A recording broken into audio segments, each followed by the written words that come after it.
Welcome to House Common Blood, where strangers are family. Every episode contains graphic content, including but not limited to copious amounts of blood, unnecessary cursing, death of all ages, be they infants or immortals, fantasy drug use, nudity, mentions of sex, and sound effects of various qualities. We cannot stress enough that this is mature content with adult themes. You have been warned. May the albatross guide your way.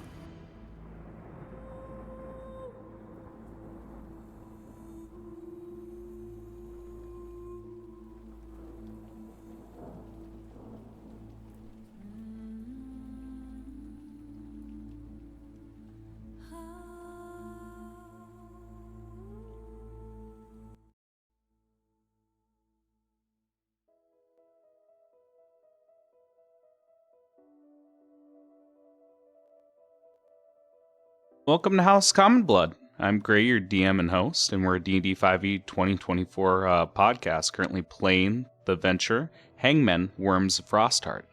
The story follows a group of misfits facing sentient calamities threatening to destroy the world, led by a Genasi army called the Rebirth Bastion. Most of the monsters I use are created by Ohio Mark. You can support him on Patreon, although everything he makes is free. The music in our games is curated by D&D Breakfast Club on YouTube with credit to each respective artist. I'm joined here today by Mega. Hello, I am Mega, and I play Eddie, the Otterboy Triton Bastard class, and nobody else. Nobody else, unfortunately. As well as Nita. Hello there, Nita here.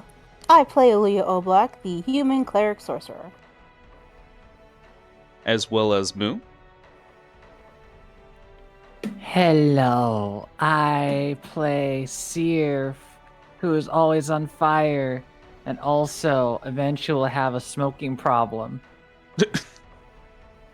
Good to hear. No, I'm very proud of you. And finally, Tyler. Yes, I'm Tyler, and I'm playing, and my character is very well known for... Forgot there. Cut that out. Cut that out!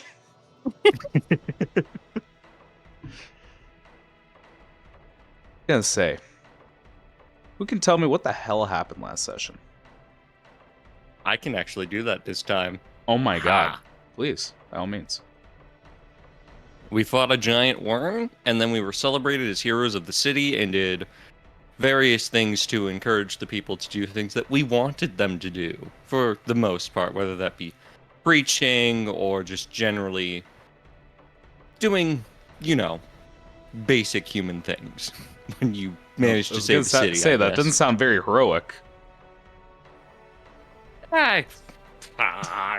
I got no idea what you're talking about. It's plenty heroic. What's the point of people if they don't do what I want? Exactly. Thank you, Gray.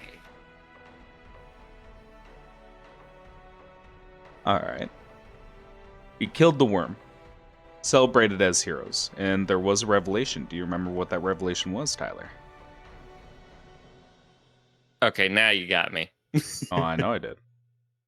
Aeolus is the one true god. Well, yes, that is in the Book of Revelations. But the revelation was that Nereus has disappeared.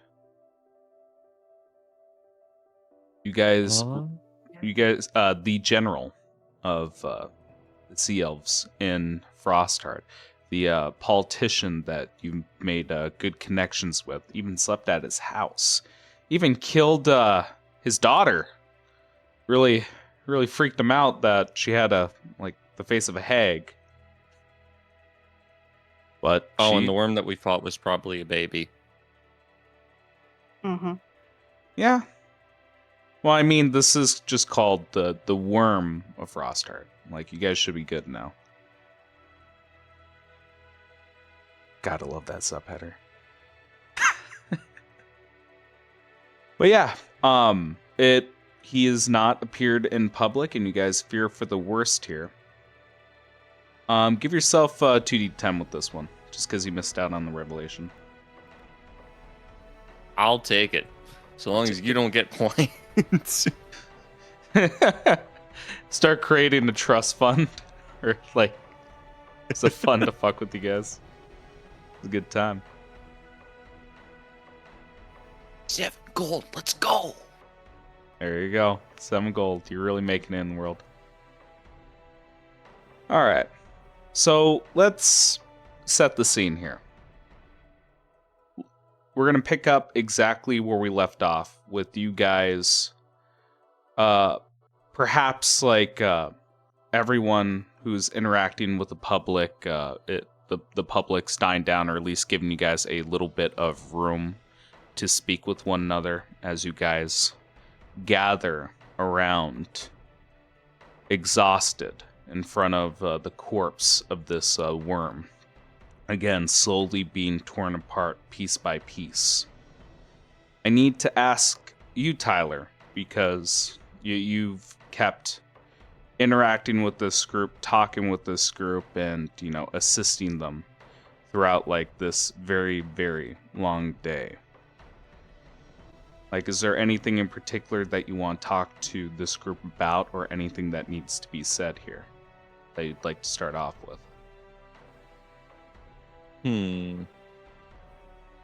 Let me wait for my map to load, and then we'll see. This is a map of Frostheart.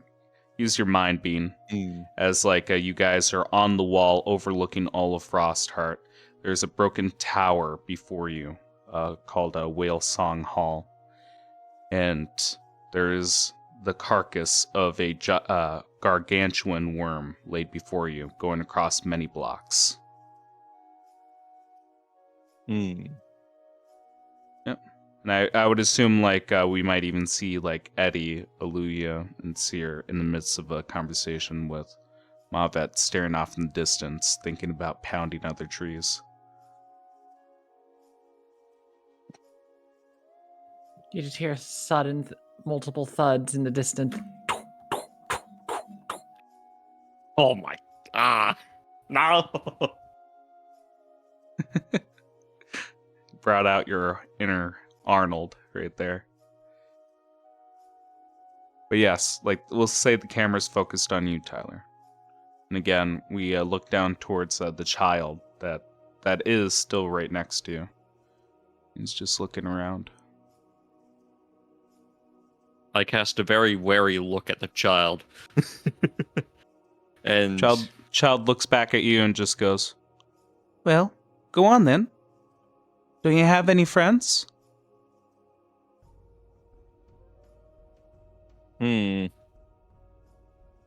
Open mouth. Closed mouth. What about a Open mom? again? Maybe a dad? No. And Oh, really, pretty that's all sad. because and then a blue light immediately with like a click closes the mouth. Closes mouth. Oh, that's really sad.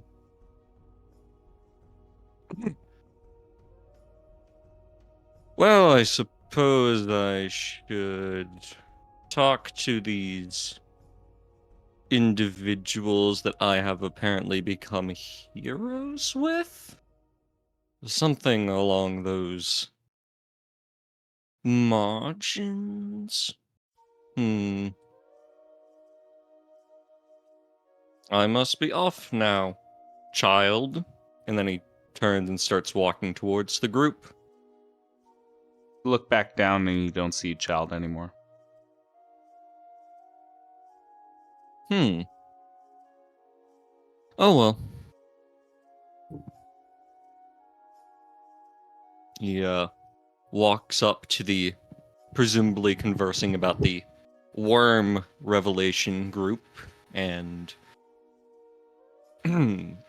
excuse me. I didn't have the chance to ask earlier, and like head kind of flops and you can hear the neck crack again. But who exactly are you people?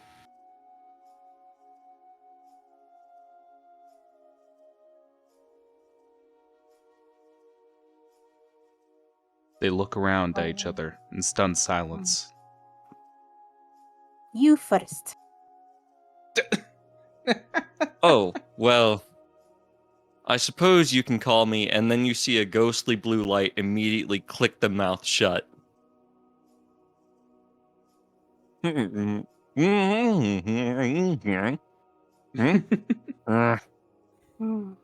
Interesting. I will call you Toby because I did not hear your name.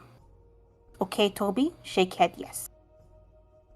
You watch the blue light go away and shift down to a hand. And you watch as it attempts to draw the sword before immediately being grasped by the other non-glowing hand. Well, you may call me? Us? You may call the one that is currently in control either Gumo or Spider, as the name of the vessel within which, and head cracks to the other side, we currently reside is, or was, is, has been, will be, continued to be called Gumo. But if it is easier for you, then you may refer to me as Spider. And this unfortunate part of myself, he says as he kind of like tilts his head towards the blue light, Gumo. So Oh, you did you're not one of like... those circle talkers. Circle talkers. Oh, because they just keep talking nonstop. Got it. But also, you did not like Toby? Part of me doesn't. Mostly because it does not like giving up information. And prefers to kill first. Speak never. Gumo. Gumo. Mm-hmm. I'll just call you Goo. Oh, God. Oh, yes, that is good one. For once, all of me is in agreement in disliking this outcome, but it shall be. I mean, you could either have that for me, or I'd never call your name at all.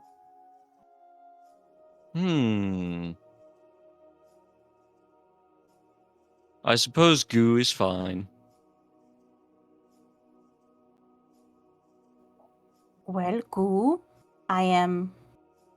She looks at him up and down. Janet Jackson. Janet Jackson.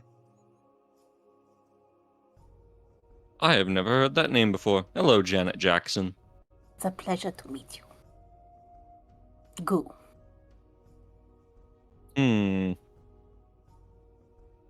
Yes.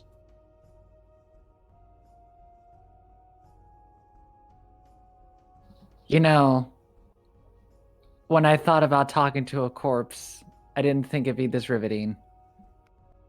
Essentially. Oh, you have not spoken to the dead much? I can tell you, they always have something interesting to say. Actually, Seer, what are you talking about? We've talked with Dead a lot. I'm aware, but in this case, usually they don't last as long as this. Or they turn into me, essentially. Who knows? Or that weird hybrid. Ah, don't remind me of that. But I can say it's good to have you about. Thank you for helping us out. Seer's giving them the coldest shoulder out of the group, and I think he might know why.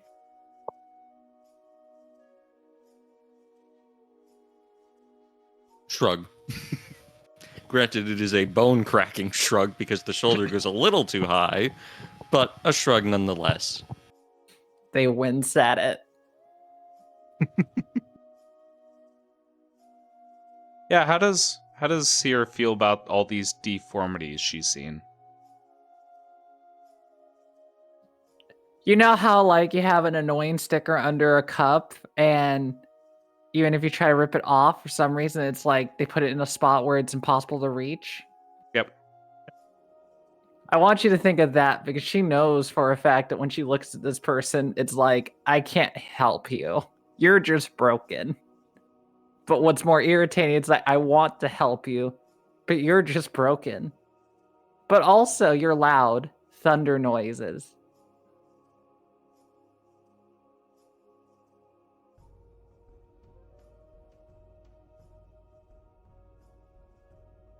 Will you now answer my request as to who you are? I have nothing to hide. You may call me Seer. Though, hopefully, in public, if I have to hide amongst people that don't like me, I recommend that you just, I don't know, call me Janet Jackson or something like that. Instead of Janet, it's Janet. Jeanette and Jeanette. Are you siblings? No, that would be weird. Why do you have such similar names? Why is your name Goo? You have designated it as such. Good attempt there, Luya.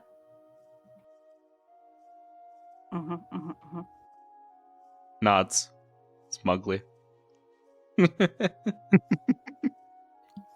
At the meantime, I hope you guys introduce each other to other things. I have to be busy in creating concoctions of things. I apologize, Goo, for the Safe to rudeness say, of me. Seer departs from this little get-together. Clickety-clack goes their heels.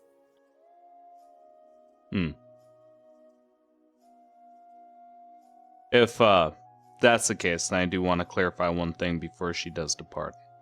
Like, we do see, like, a ocean of people and murmurs in the distance that gradually approach you.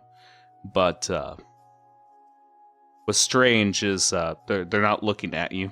It's almost like they're walking backwards, like something or someone is walking towards you, and it's just covered in the sea of this people. It's just like a lot of murmurs. And they keep getting louder and louder as the street begins to become more dense. And eventually, these sea of people depart for an individual. We'll show you.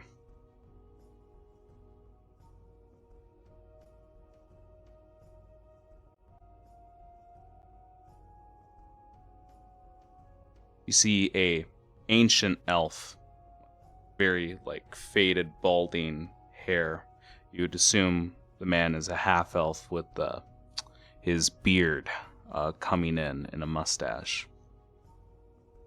He has very sharp, I should say pale white skin, sharp ears, and almost a claw like fingernails that are painted black with white tribal markings all the way down his forearm and all the way up to his forehead, wearing yellow and red trim, Polynesian-esque garment. And hiding his hands within his sleeves, he comes over and gives a bow to all of you as you are speaking amongst yourselves. Greetings and salutations. I am Solmaris. I am a member of the council with the 5 fingers. And as his eyes dart amongst all of you, they do linger on Eddie for a second or two too long. Then, like, his head tilts up to the corpse of the worm behind you all. It's a mighty feat that you achieved here today. And I've heard a bird or two chirping that you've saved a lot of our kin. For that, you have my gratitude and the gratitude of all of Frostheart. And Again, he gives a further bow. I wish to recognize everything you've done here today.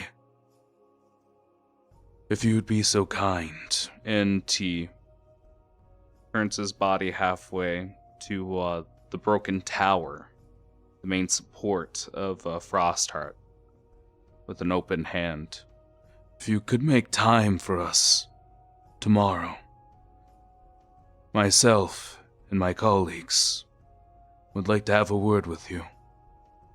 Like to tell the world of your achievements.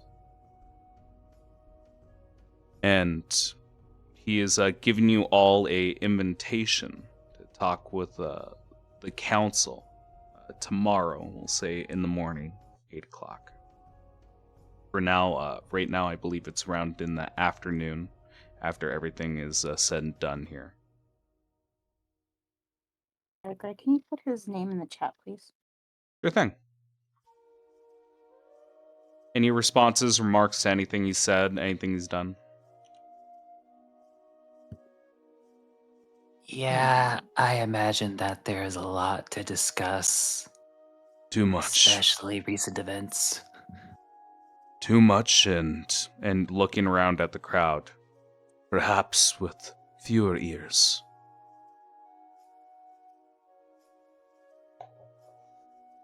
And again, he's just staring at you, Eddie. And gives a nod. Now, Can he divine anything from like that look, or is it just old man lingering? Old man lingering. How about you give me an insight check as I say the last tidbit here?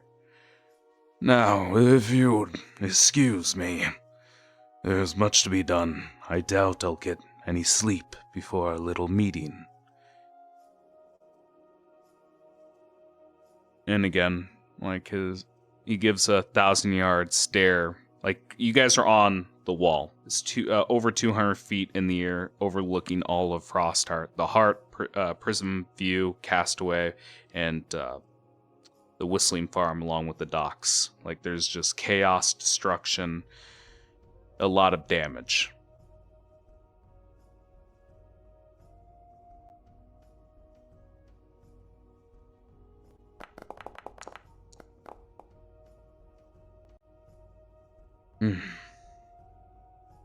Okay. With a 20, you meet the DC. Yes, there is more to the look rather than an old man look. You do recognize this. Perhaps even throughout your childhood. It's the same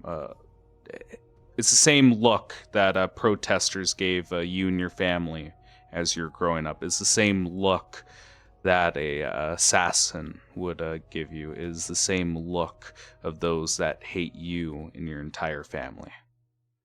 There is unbridled hatred beyond the eyes, but you see him keeping up a face amongst the public.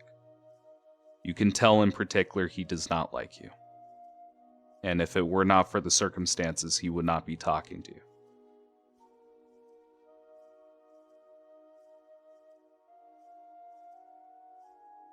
Memories like the corners of my mind.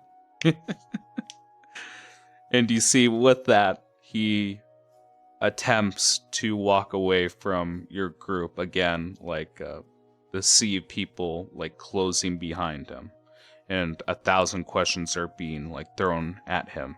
Sir, what about this? What about that? What are we gonna do? This, that, and what? Like it's just 100 people throwing 100 questions at him, and you see him answering one question at a time, and his voice ringing like a silver bell within the crowd. Yes. Well, first off, we're going to. And the voice dies out as he walks away. Now, you guys have been put through the ringer, and I believe for the last probably 6 sessions, you guys have had no control over what you can do or what's been happening. There's just been a lot of pressure, a lot of chaos, a lot of encounters. This is your breathing room. You guys need a rest. You guys need to unwind. This is your day to do what you want within Frostheart before things begin to pick up again.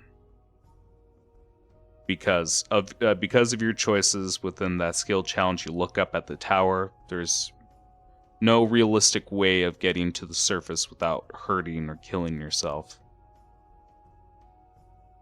And it looks like it will take until the next following day before like anything realistic happen, or could realistically happen with saving Nereus or Gelenua, or even dealing with the Centaurs or the Genasi. So, I have a thing for each one of you, but I would like to give you guys the opportunity to tell me, like, is there anything you guys do with your afternoon or even possibly your evening?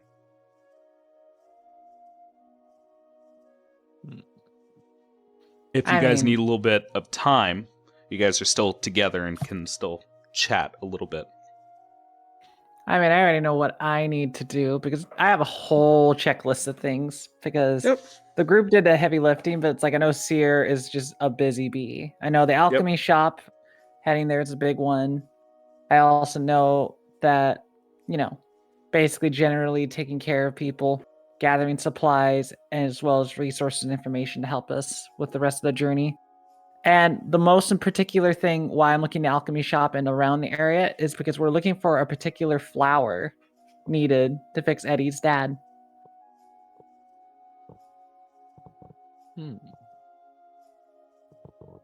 Actually, unless I'm misremembering, weren't we actually given those things from the alchemy shop? Yeah, it should have been both. It should have been both the ingredients, unless I'm misremembering. I believe it was both the components to make both the ingredients. Oh, yeah, if I remember really? it being both. Yep. Yeah. Yeah. It's not because the only thing too. Yeah, you guys went to the alchemy shop and the creature gave it all to you and told you to get the fuck out. Tired of you. And we didn't get the fuck out. Yeah, you didn't get the fuck out. Well, still, I know the alchemist has a lot of resources. That's one of them, but also, like I mentioned, heading around the town and gathering information is a big thing. So I know Seer is going to be busy. It's one of the rare opportunities that they can fully run around without being hunted. Yeah, absolutely. What about you, Luya? Give me a brief idea. Like we'll go over everyone, get a brief overview, then we'll get more details with each individual. Well, what are you feeling today? I might as well just say. Yep. I think I'll break off because, again, she's feeling some kind of way about Seer, and Mavet's doing his, I don't know, spreading it all. Spreading it all. She's gonna, I guess, take Mum with her, and see if she can get a guard to let her copy their teleportation information. Okay, you're talking about the teleportation circle in town. Mm-hmm. Okay, understood. What about you, Eddie?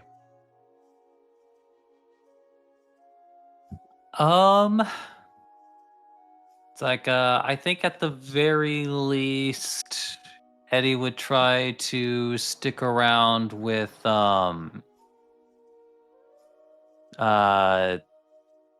their air quote Goliath companion. Okay. It's like but taking intermittent short rests as absolutely while doing so, mostly just because since he imagines that there's going to be a bit of a food shortage, it's like as one of my built-in spells, it's like I could just keep casting create food and water. So doing a public service while he's doing it. But I have fully rationed for you. Again, just like always, this group always tries to act like Jesus. So you are creating, you guys are creating food and water and giving it out to the public. Thank you, Father. But yeah, you are walking alongside a jubilant Goliath. You see that he is ecstatic. He is taken like I'm trying to think of what the legs of a centipede would be called. You know what I'm talking about. He chips off one of the tips as a trophy for himself. This is mine. I am so excited. And you just see like him using some of the blood as war paint on his face. Probably even green, a little acidic. No, it won't be acidic, it'd be fire-like. So it has a slight inflammation or burn to it. Maybe molten? Yeah. It's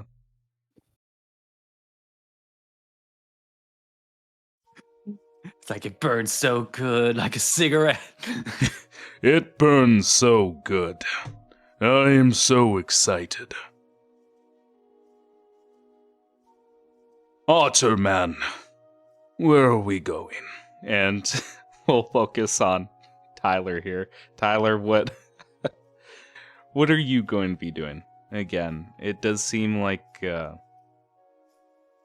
seemed like you had a little bit of the cold shoulder from a couple people in the group. Even some people not even calling you by your full name. Well, to further bring in the Jesus accusations, I am going to do a very much one of my favorite things about being an undead and long rest in 1 hour by basically becoming a corpse again and just lying completely still. And then once the hour is up, quote unquote, coming back to life. And then probably find some kind of magic item shop, most likely, to Magic browse item their shop. wares.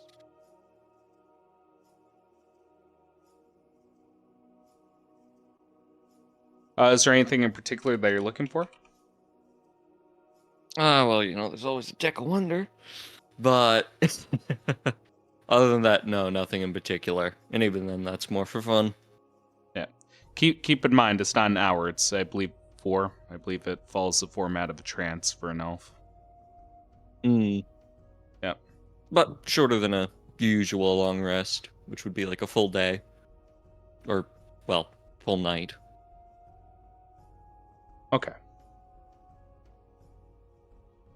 All right. If you guys have something you want to say at the table really quick or amongst yourselves, now is the time to say it. I'm going to grab a drink really quick. Floor is yours. So what I'm hearing is that Aaliyah is going to go even more into the religious side because they're feeling awkward about Seer. Oh no, she's going to give space from you because of how nonchalant you were towards Mum's advances.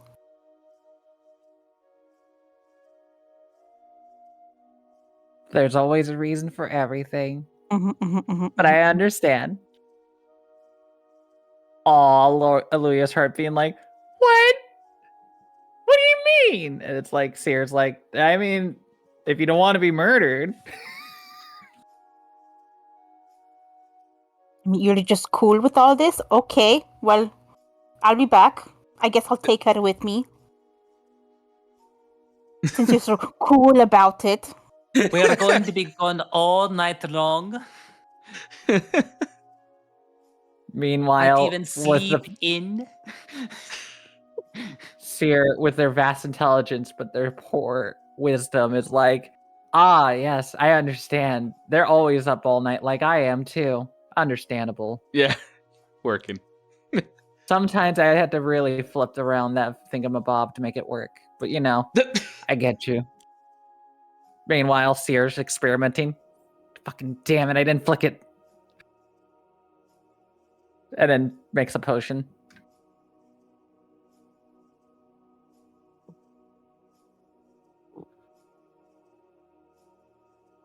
All right. And is that all the business you everyone wants to take care of here before we split the party? I mean, yeah. I mean, I wanted to do something else, but I kind of need the guy to be there, and we don't know where he is. So, to that. Mhm. All right. Well, let's start off with Tyler. Tyler, as you see everyone departing away from you, like maybe there's a itch on your finger, maybe your lip twitches a little bit, maybe there's something that needs to be said that is left unsaid, but you feel a tug at your hand.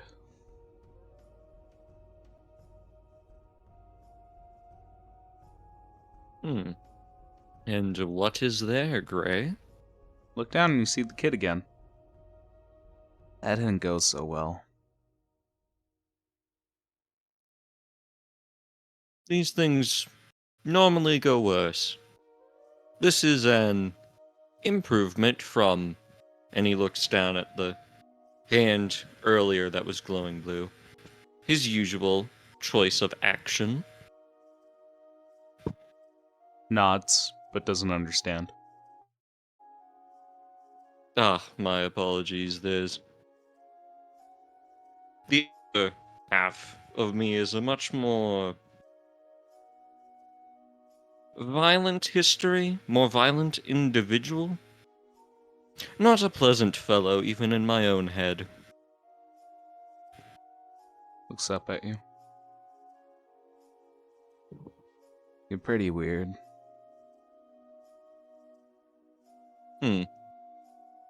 Very. You always walk around shirtless in the cold. I do not feel the cold. Yeah. Me either. Looks down at his hand. Well, at least you did not have to go through presumably losing a finger to frostbite and then putting it back on. And nothing being wrong with it. Well, besides being frozen. Hey, mister? Looks up at you. Yes? Can you help me out?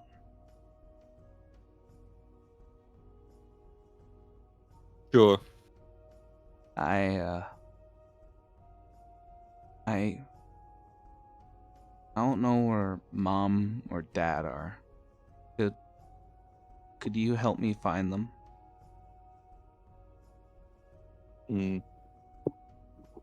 Sure. That shouldn't be a problem. I am supposed to be some kind of hero now or something. So perhaps I should try that out for once. Yeah, give me an investigation. Normally I would say this is bad, but given that I am a bard, this is not the worst thing in the world. There we go. And oh, that's bad. Almost an 18. But nope, that's a 6. Yeah, it just takes time. It just takes a lot of time. Like, you've gotten lost a few times along the way here. And you keep losing sight of the kid. Like, they'll go down an alley, and as you follow them, look to left or right, you feel a tug on your back and look behind you, and somehow they, got around you. Other times, like, as you're going door to door, or building to building, you'll come across destroyed buildings, and see the kid, like, shake their head, like, no. We'll say that eventually we find you in a prism view here.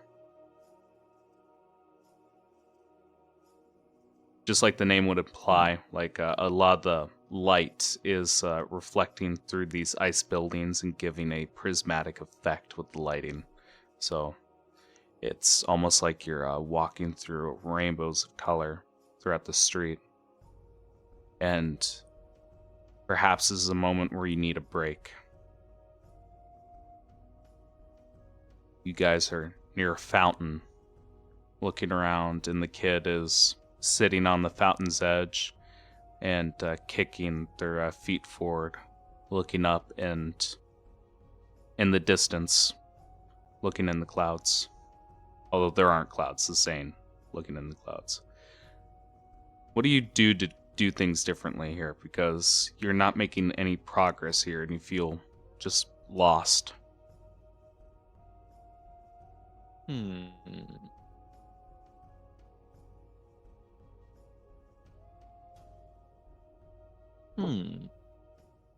You bring up a good point. What can I do?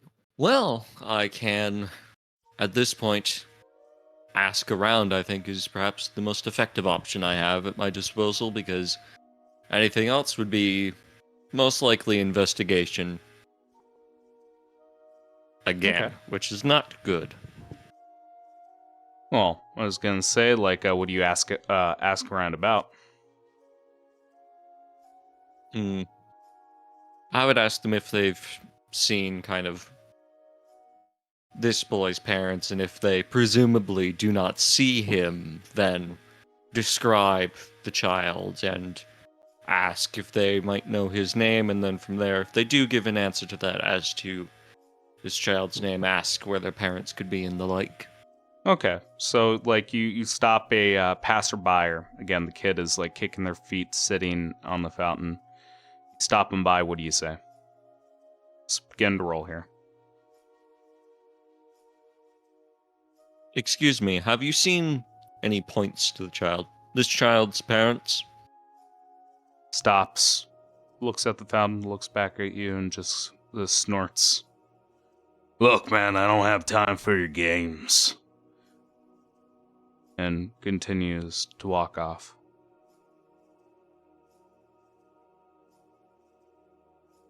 Oh. There Other are more half, people walking come by. out for a moment. Yeah, they're Yeah, he's going to turn inwards with his queries. Would this just so happen to be your whole speaking with the dead thing that you always went on about while they're dead? What? Creepy voice today. Oh. Well, I suppose I shall have to take the child to the likely nearest set of new graves for the people that died in that attack.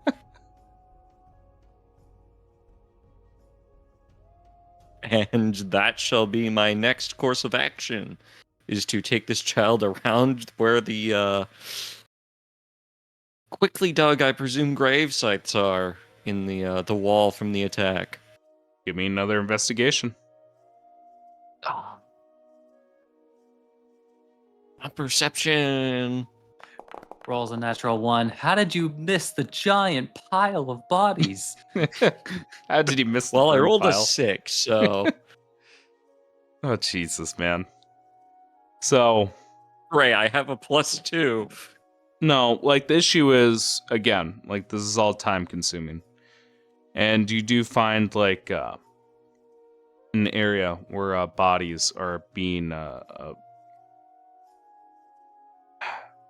submerged.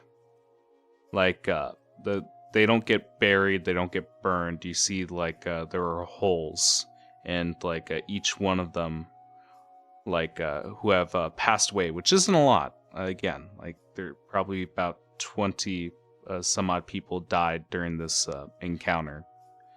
And you see, like, in this particular section in the Prism View district, like, a priest of Minerva, dressed in black with gold trimming, is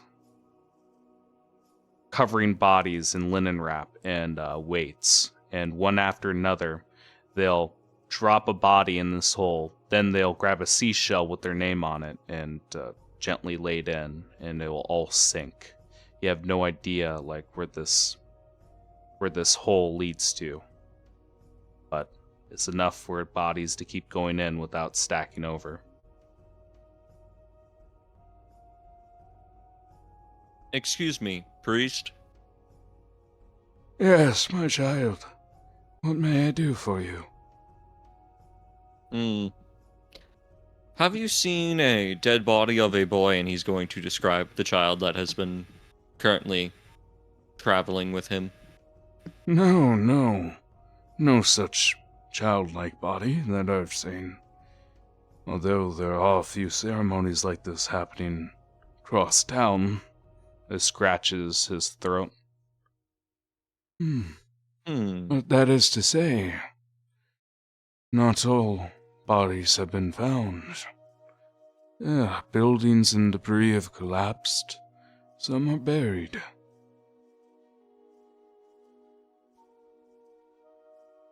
Do you mind telling me where these other ceremonies are going on?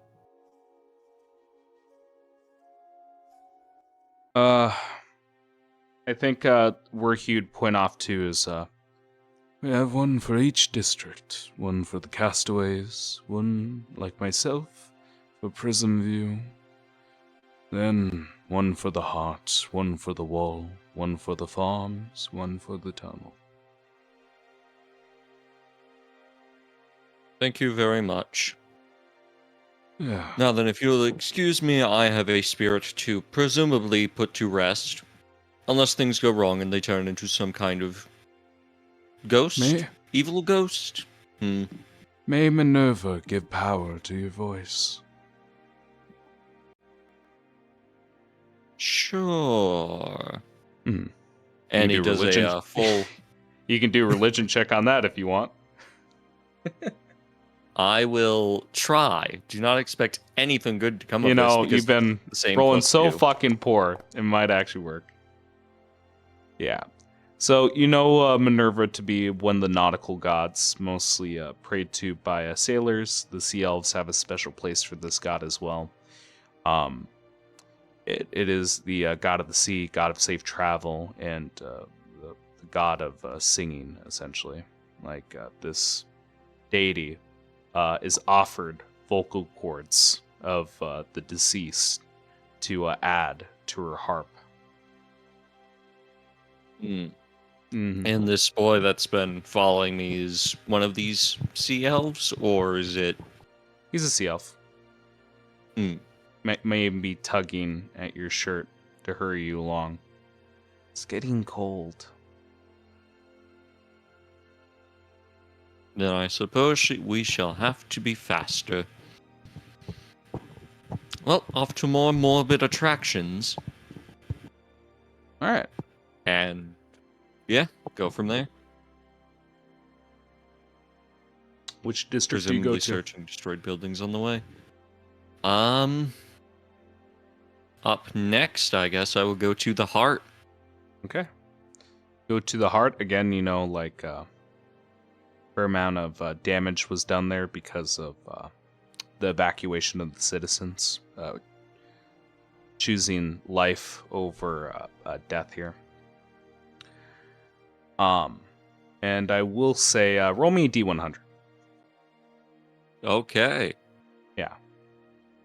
Because that's one of the things I want to start doing here is giving a little bit more life. Wow. Mm-hmm.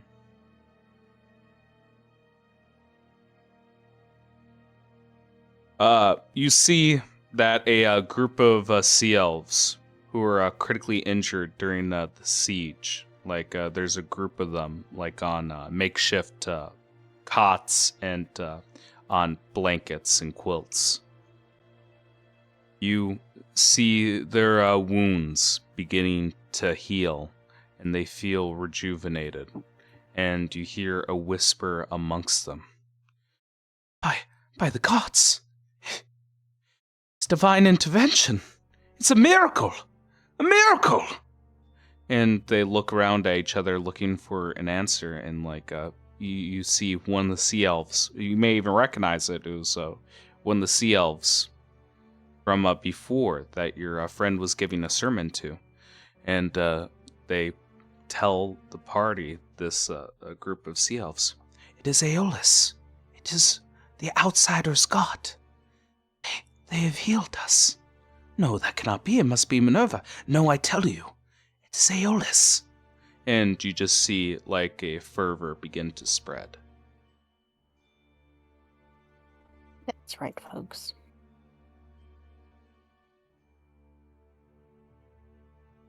Child, do you understand what this is all about?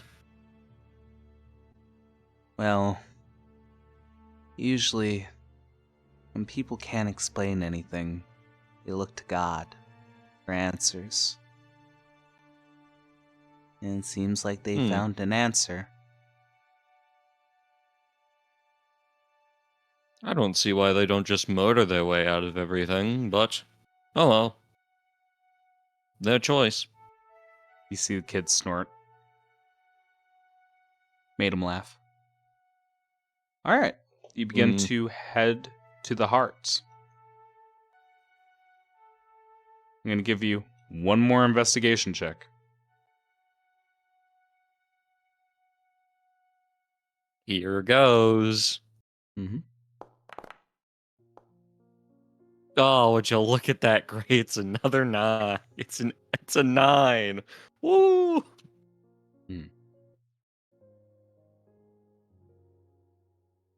I should have bought a headband of intellect.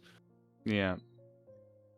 You see, like, the kid, like, sitting on a little bit of debris as you are slowly and surely, like, getting out rubble from one of the buildings. And I want to imagine that the camera zooms out from you and pans to somebody else. I'm sorry to say, but with the amount of time that you're taking, this will consume it all. It will come to conclusion, and I'll dabble on to you later. But whatever else that you had in plan today, consider it marked and voided. I'm gonna cry. Yeah, I know. Bad rolls. All right, who wants to go next here? I can just pick somebody, but we'll do a bit of popcorn.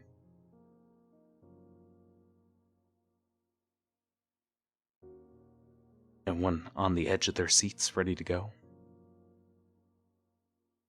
I mean, Okay. there is one thing that could happen. Okay. What do you have in mind? Set the scene.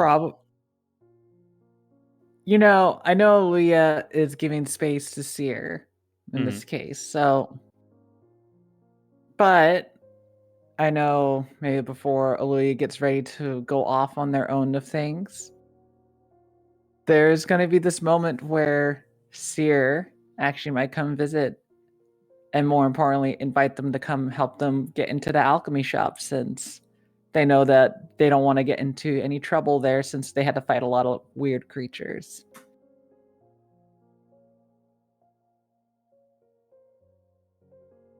Does Aluya accept? I mean, are you sure? I mean, maybe seemed like you wanted to do things on your own, or maybe you just like felt like, oh, I can just hang out with. I think your name was Mum, right? Your name? Look around for Mum, and you do not see her. Well, good. She left. I think in this case, Aaliyah, that it's just nice to have a chat and walk. Okay, I will join you. Oh, good. Okay. You girls begin to walk through town. Please roll me D100.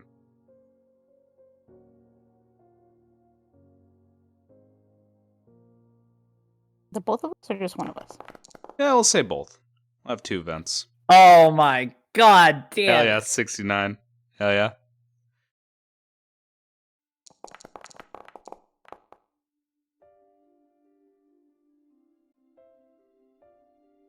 Damn.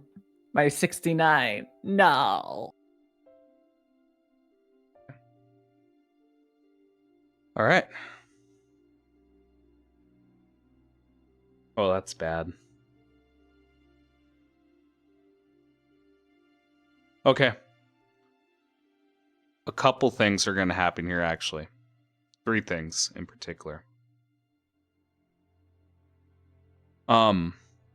First and foremost, from the wall, as you girls are going down the spiral staircase, again, 200 feet on this ice sculpted spiral staircase, going down into the ice garden that's now lacking any sculptures, but it's still beautiful, foliage that's carved.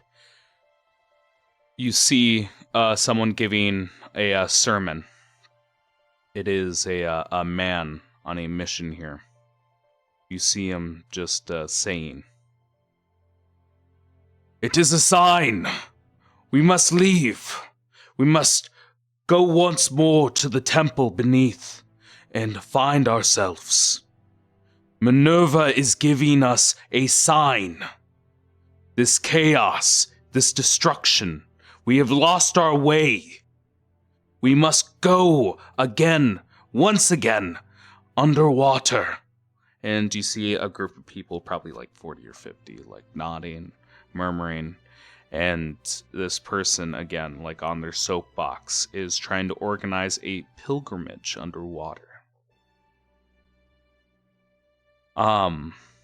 Unless you girls stop by and interact, we can say you girls are moving on to the heart here.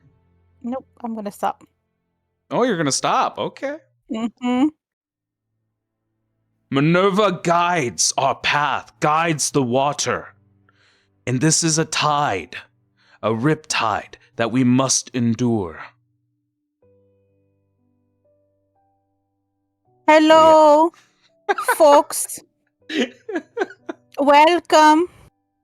So glad you've gathered together. Oh my god. The words of this man might be true if you follow Minerva. But if any of you have seen the great and powerful Aeolus, what he has done for you all, this is not an omen. If you wish to go somewhere, go to Coderosa.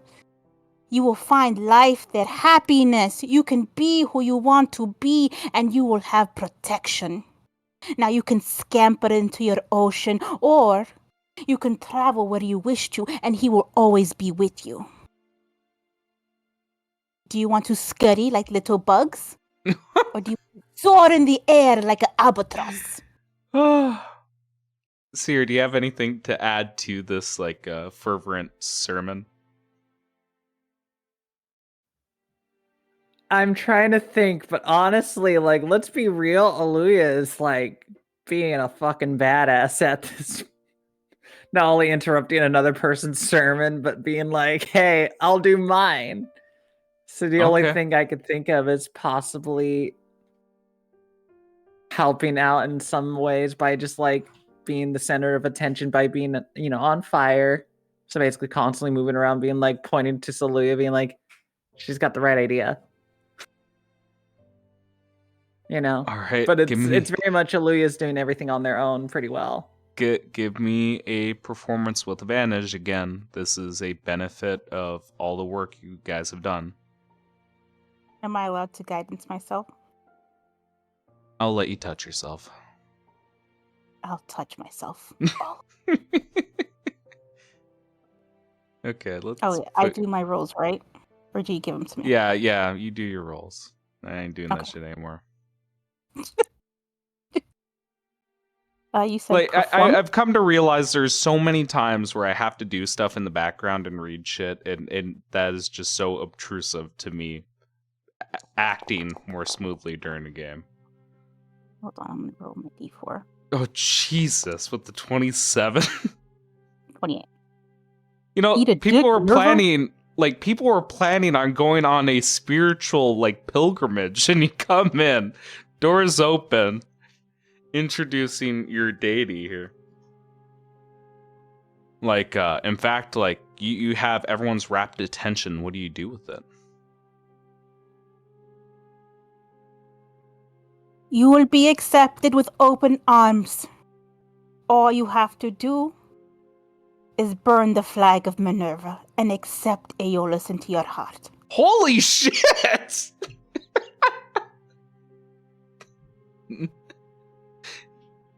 Oh my god.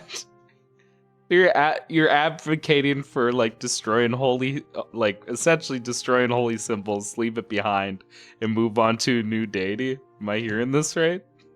Yes, they have to. Okay. You see, one by one, they begin to put down like these tropical symbols. Like perhaps you see like a seashell going down for one person, another person, like destroying what looks to be a. I'm trying to think of the monster. Do something. Hang on. I think I got something here. Oh, you can add on to it. I gotta I think of think the I can monster perform here. a ceremony. Oh God. I can Um, perform a ceremony. So, someone remind me, what the hell's the name of the like seahorses you guys were riding over here? Clap, clap. Not the actual names. The name of the creature. Oh, the hippocampus. Yeah, thank you, hippocampus. You see like like symbols in the form of hippocampuses, and they're just like shattering them. And the person doing the sermon is like struck, like with awe. What are you doing? This is sacrilege! Outsider! What are you doing? I am going to perform a dedication ceremony. Oh God. Okay, let me read up on this. Let's see what a dedication. But if you would allow me to flavor it, because it's just I touch one humanoid. If they are grouped up, I want it to affect all of them. Sure, I'll give it to you. Fuck it. So it's my dedication. It's you touch one humanoid who wishes to be dedicated to your god service for the next 24 hours. Whenever the target makes a saving throw, it can roll a d4 and add that number rolled to the save. The creature can benefit from the rite only once. Yeah. We'll say again, like, this is a special kind of ceremony. Again, this does consume 25 GP from you in components.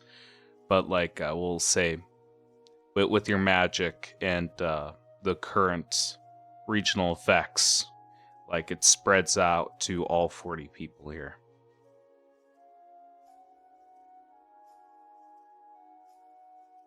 You are most welcome to join Priestman. You see, like, a couple of them genuflecting in front of you, others, like, taking, like, a knee, clasping their hands to pray. And again, like, we see the albatross. We see its symbol, its form within, like, clouds around you.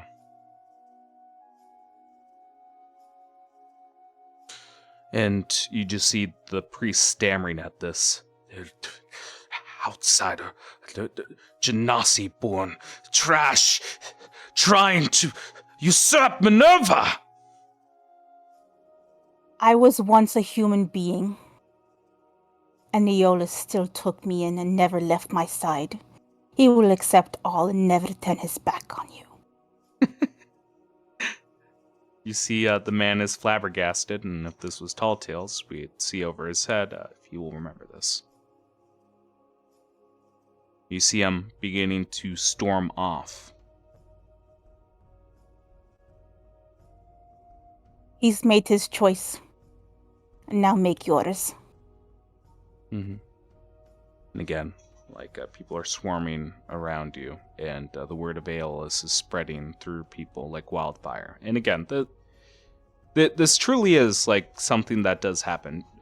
Keep in mind, like, with traditional values and faiths, like, that usually is conditioned into people throughout their lives. But in moments of crisis and severe moments like this is the window to introduce a new faith, and you are doing so. You're sowing these seeds, and they are beginning to blossom.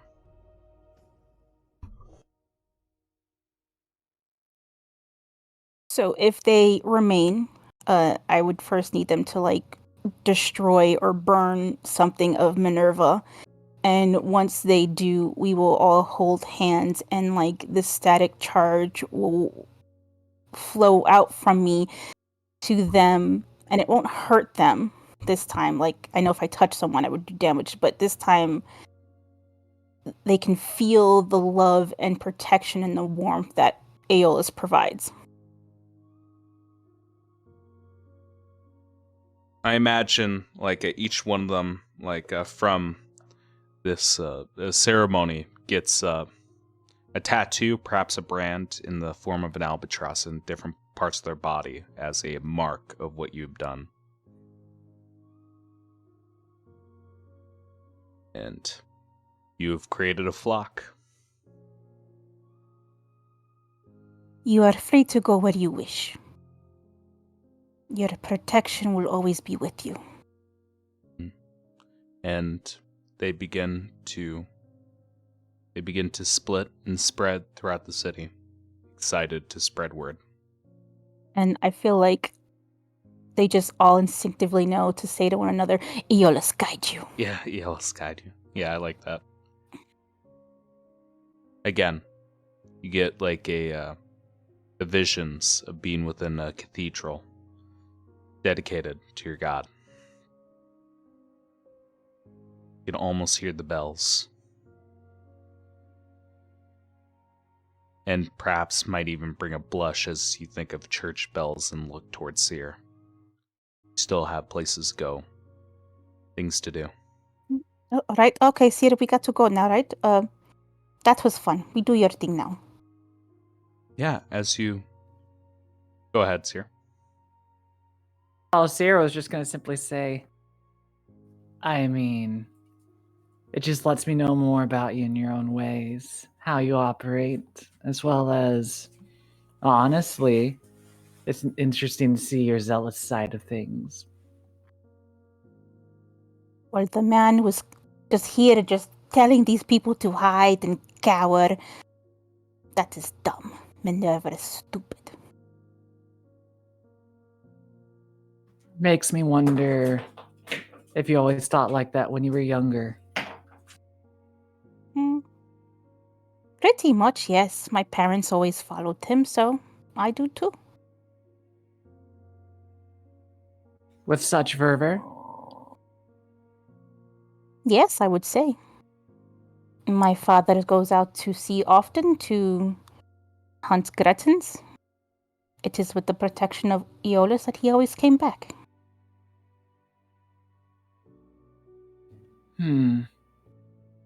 Well, I gotta see a little bit of side of you. That does bring some questions to my mind then as we take our stroll. Why don't you tell me a bit more about your childhood? Tell me more about you, in other words. About me, well, there's not much to tell. Oh, don't say that. You always have a lot to say in small ways. But I could also say, well, we never really had the chance to share. Well, I mean, there's my parents, my mother, Marine, and my father, Rousseau. They have a shop together, but my mother, she mostly runs it. It's a nice shop. Got a bunch of different things in it. It's called the Shipwreckers Oddities.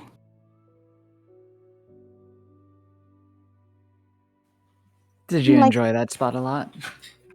Oh, for sure. If I thought maybe if I didn't join the clergy, I would either join my father or I would do work with my mother.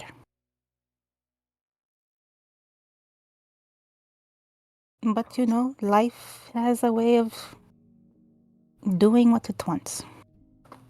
At that cue, you do see, like, again, towards the other one that you girls rolled here. You see that there are sea elves, like, going down, isolating other sea elves, and absolutely beating the shit out of them. It looks like there's some vigilante justice. And as you look down, you overhear, like, small tidbits. Again, there's multiple happenings of this, different parts of the city here. And you just hear one of them just say, You're the one who led the centaurs to us, haven't you? Haven't you? I lost my child because of you! and again, like, we see one of them kicking, like, a prone sea elf who's just helplessly, like holding up their hands to stop another one of the kicks. And before you girls can react, Seer, you feel something hard and heavy hit your head from behind. And I would say, Aluya, you hear the sickening thunk as a bit of blood spatters onto your face, and you see a rock falling onto the ground, and you see a group of people approaching both of you. What do we have here? Genasi! I bet you're the ones who let him in, haven't you? Cool. First, before you act, Louis, I want to hear Seer's a reaction to this.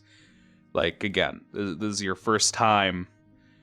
Well, not your first time, but first time in this campaign where you've been physically assaulted for your appearance here.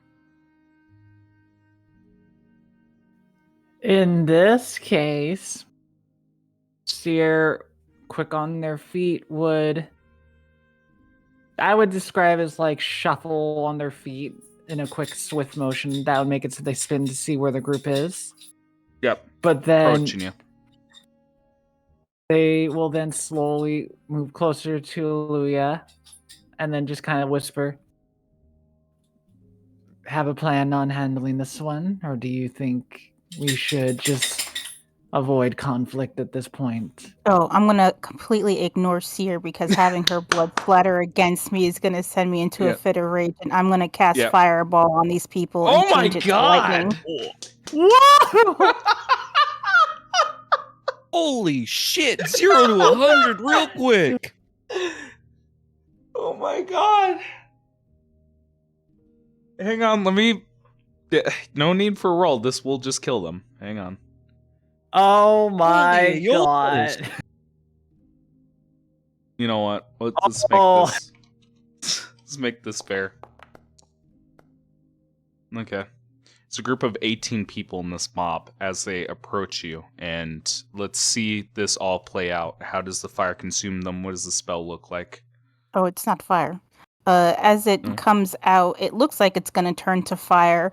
I don't even cast it from my spear anymore. I just kind of lob it from my hand this time, and just pure rage as the lightning crackles all around me, and you feel like this tension build up in the air, and I just lob it at them, and you can see that the fire goes from, the burning orange to this bright blue to pinkish color that starts sparking out and gets bigger as it hits them.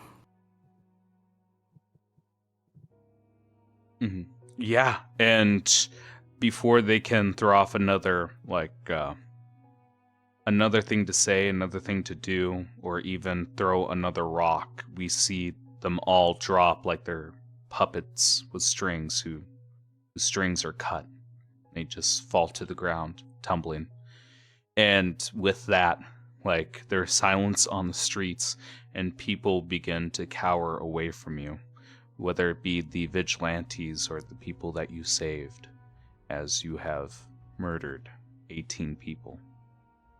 Yeah, and then I'll say, for those of you who are attacking the other elves, rethink your choices. And the powerful walks over the weak. Your face is coated with red, hot blood from Seer.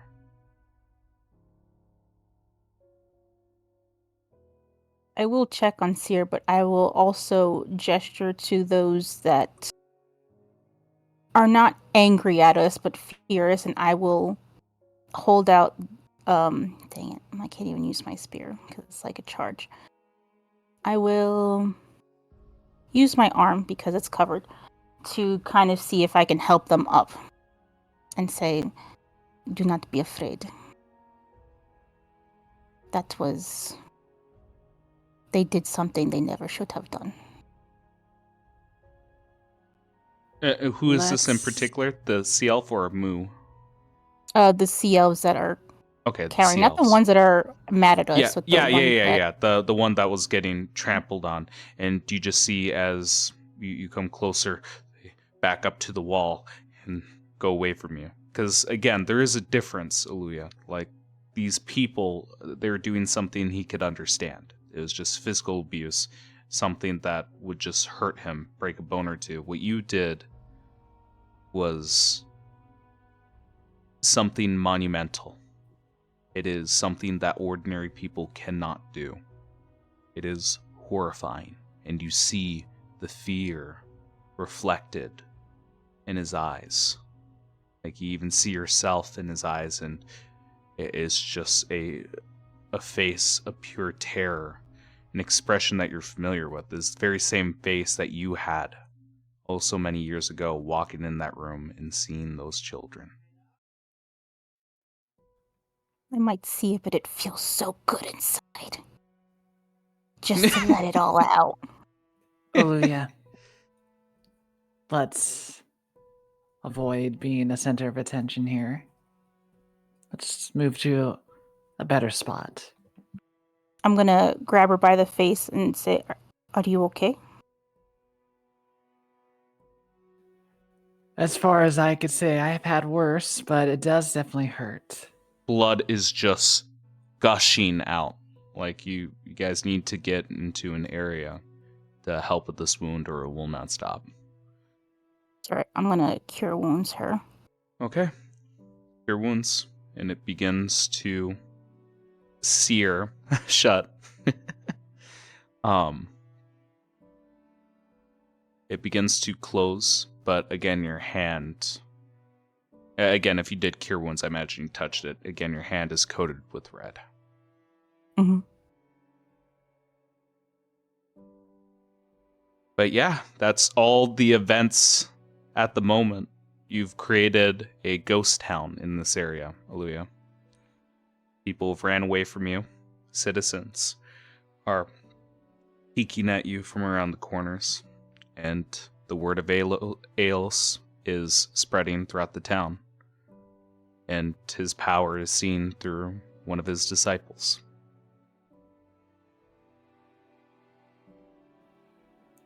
Let's keep moving. Oluya.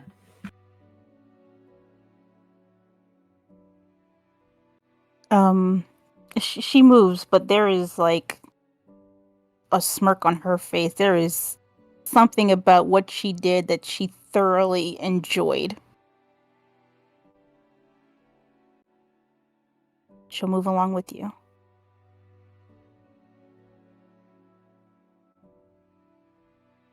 Yeah.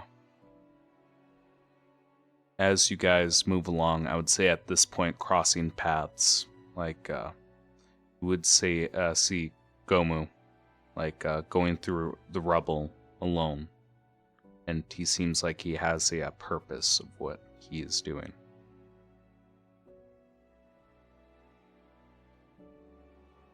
Again, there's no need to interact or create a scene between all of you. I'm just saying you guys cross paths between both of what you're doing. It seems besides us, it seems Gomu seems to be doing his own things. But fret not on them. Tyler, would that actually be safe that you'd be irritated at this moment? Again, I imagine like with all the dead ends and all the trials and tribulations that you're dealing with, like I would assume at this point it's starting to get fucking irritating. Yeah, you would not be wrong to say that both halves would be irritated, but one would be significantly more interested in going just on a rampage at this point. Yeah, perhaps you even smell like copper in the air. Familiar scent Well, of now blood. the evil half's just jealous. The other half's just jealous. Sounds like a good time. All right. Cool. You guys approach the alchemy shop. As you do, again, the door is ajar. You guys didn't have enough time to close it last time you were here. What do you guys do?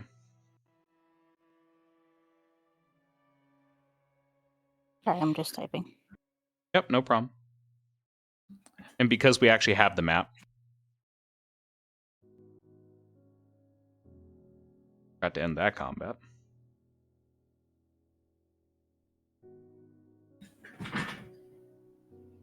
I could never imagine you to go this far over me.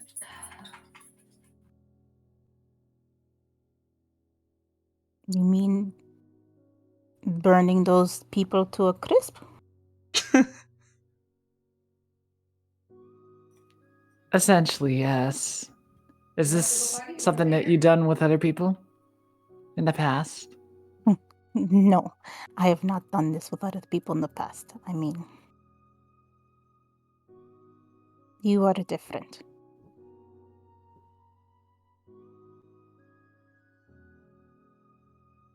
How so?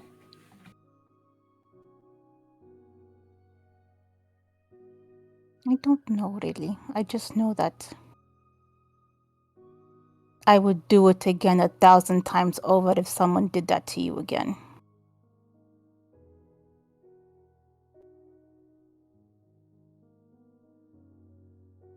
Such a complicated feeling, you would say, wouldn't you?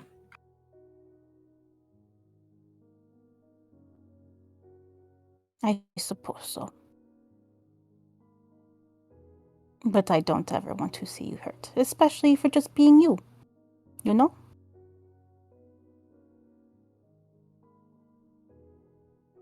I do appreciate that.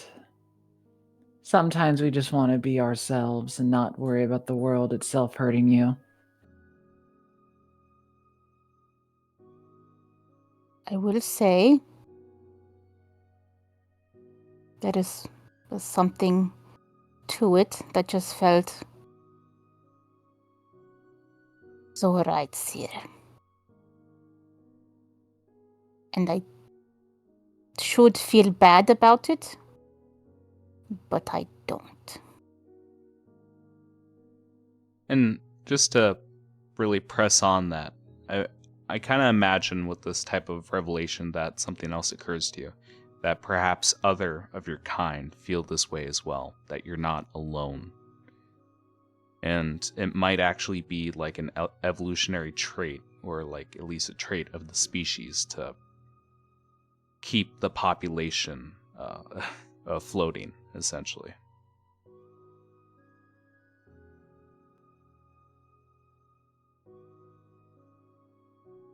But go ahead.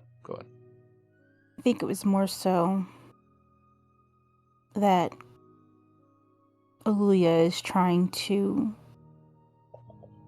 She's so used to wanting to be a protector and stick with that, but she runs high on her emotions and she's always trying to keep it in check, but it just felt so good just to give in to that feeling. Mm-hmm. Like, what does this scene look like inside the alchemy shop? Please set the scene here, Moo. Like, as you're leading Aluya.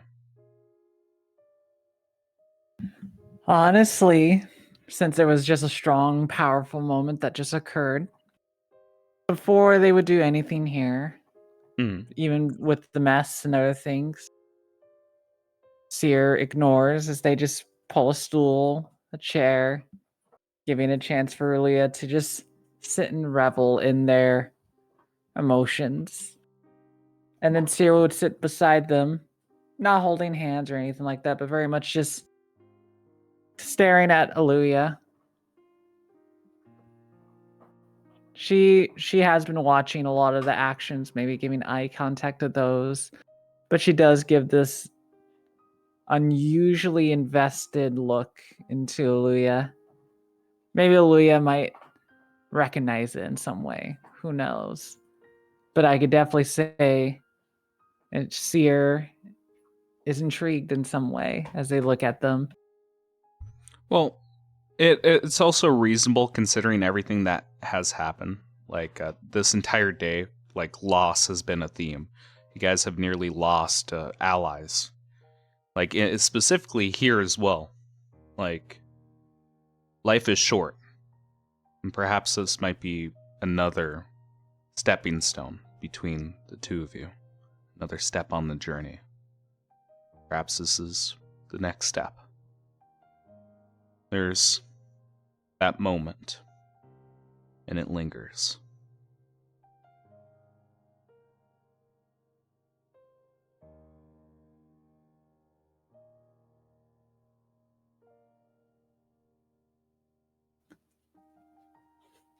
Sorry. Why don't No problem. Go ahead, Moo. Oh, Sierra was just going to keep asking Aaliyah so many beautiful questions, such as, does this event remind you of anything from your past? Does anything that you have embraced with this moment tell you a bit more? I would like to hear all the details. Well, several events, really. But when I was younger, I always had, I guess, magical abilities. Especially on the day where I really felt Iola's call to me. And I seemed to mess things up quite a lot over it because it's like there's so much that wants to come out, and I try to just bottle it all up, and I didn't hold back there. And it just felt so right and just natural, you know?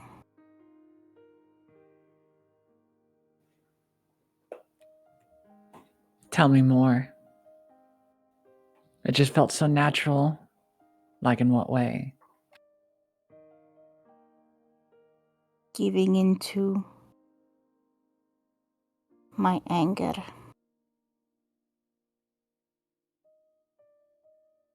I mean, I like protecting people, I do. And I try to just stick with that path. But there is more to it. I want to break everyone that does wrong.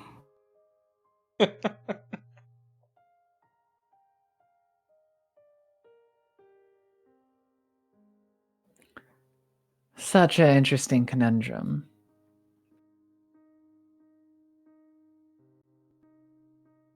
And what I did back there was no hesitation. There was nothing. I just felt...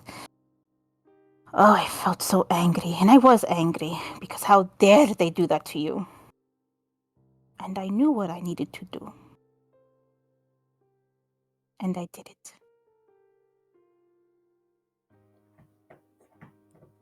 Problem True. solved, yes?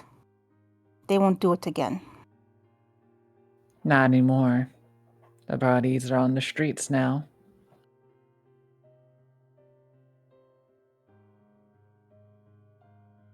Lying there, unable to fight back.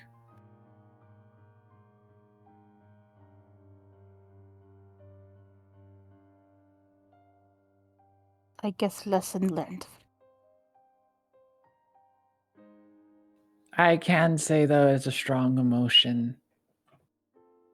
But I won't lie, not many people would do such a thing for anyone unless they had such a strong emotion. Rage is one. You can also say, I would say grief is another.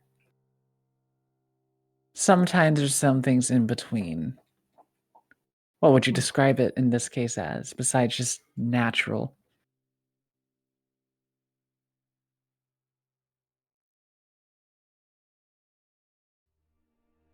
I guess she'll kind of raise her head up and look at Seer and look at her really hard, and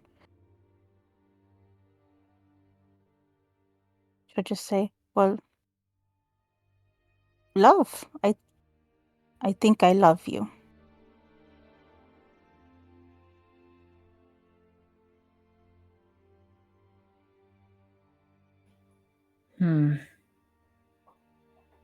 Love, huh? Yes. I said it. I don't need to repeat it. It's out there. Everyone heard it.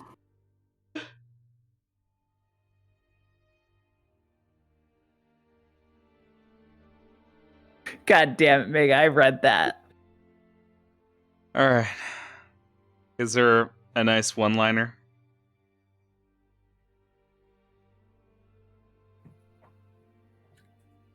To end the little scene? Yeah. You want me to say it? Yeah, like, is there any, like, a one-liner that you'd have before we transition here? I think I do, and I'd simply think they would say, "You really That would would kill for suck. that woman, wouldn't you?" And She comes back with thank you.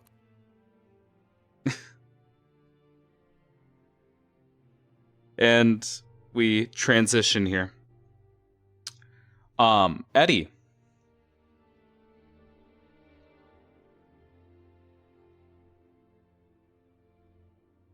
Let's get back to you. Anyone else smell like the eradication of a whole culture? Everyone has split off to do their own thing, and you have Galvin with you. What do you guys end up doing today?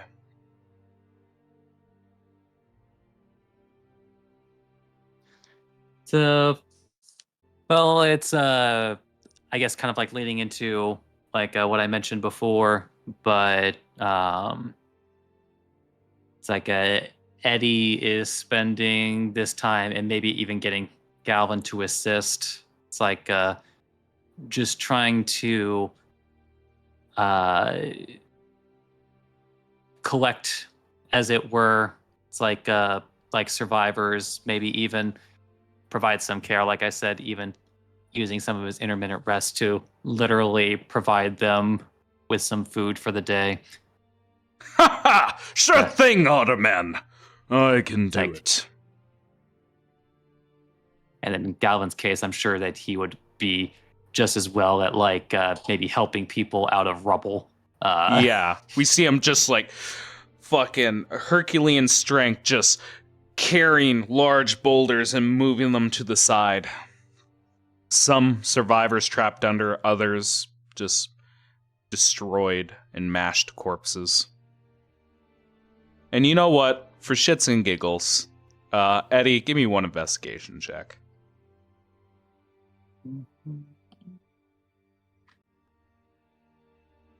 Oops, that's the wrong thing.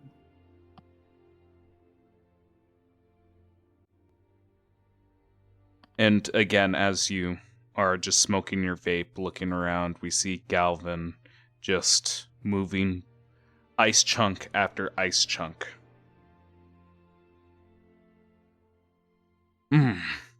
Ah, poor thing. Looks like a man has died here. And again, he's gotten into the habit of like perhaps you guys have like a lot of long sheets or even just bundles of linen wraps, and as he discovers this body, he's just wrapping it up. That's unfortunate, but he's just wrapping it up. I guess I suppose what you miss here is like we see Galvin like taking care of this family, and it is of a mother, a father, and a child. And like as you're looking around investigating, we just see 3 complete bodies that are wrapped. Looks like another one for the priest. I wonder where that hole goes. Again, he just strokes his chin. What do you think, Otterman? I'm not really sure.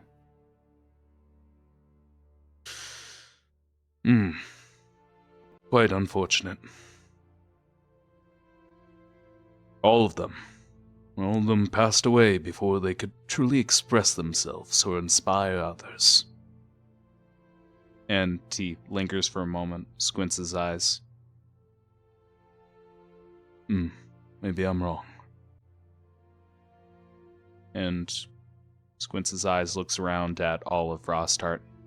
Perhaps even in death they inspire me. I can do better.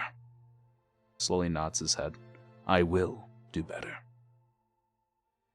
Next time I won't be eaten. Ha ha! So, well, I don't think it would be good for you to be eaten before you reunite with you-know-who. Blushes at that. I'm just saying, Scratches back of neck. Just curious how she's how she's doing.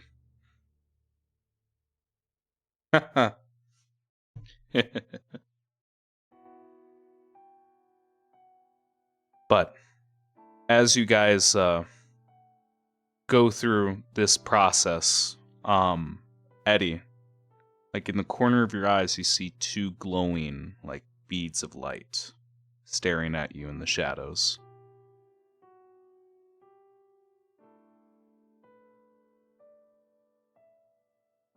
So Eddie kind of squints at that. Eddie? It's hard to tell. Like his form has been strange lately, but you think you might see him. At least you see the outline or the silhouette of an elf. Let's say that. It's always in the darkness and you can just barely see the outline. It's in an alleyway, beckoning you forward. It's like, hey, come on, Eddie. It's like, you've been weird like all day. It's like as he just kind of like starts wandering over to the alley. And goes further and further, ferrying you along. If you would be following him. Oh, you trying to show me something, buddy? Stops for a moment and beckons you forward.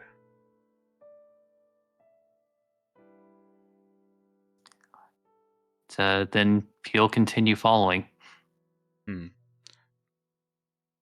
I assume you just go on your own path here. Like you just let Galvin keep working with the bodies here.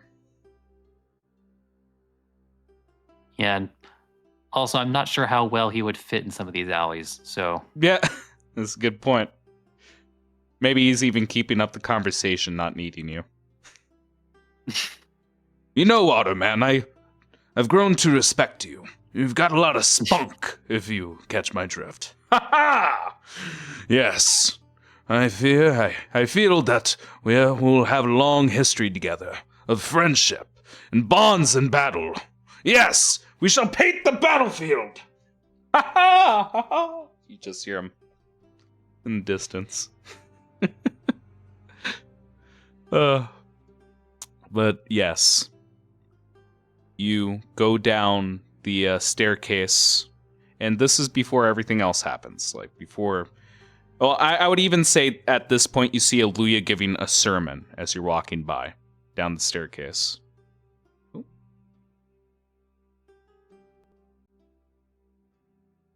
I wonder if she realizes that history books never really looked kindly on this. And it's furthermore highlighted when you start seeing them destroying their holy symbols. So I did smell the dissolution of a whole culture. Yeah. And at this point, you'd cross roads with Gomu, and you see him just talking to himself as he's walking by. But it sounds weird. Again, it sounds like he's talking to somebody else. You don't know whether that's the internal figure he's talking about or if it's something he's seeing that you're not seeing. Guy's weird. And as you go over like blocks upon blocks, let's see the actual like distance here. Yeah, as you go about nearly 3,000 feet in distance. Like just walking past buildings, streets, crowds. Roll me a D100 really quick. Again, let's give a little bit of flavor to this town. Other things are happening besides what you guys are doing.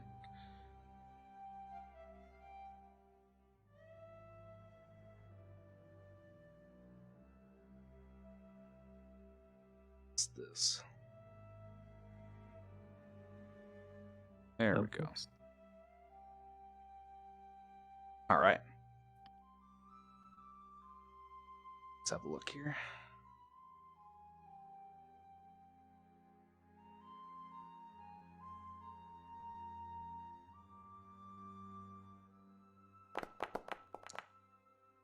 $51. All right.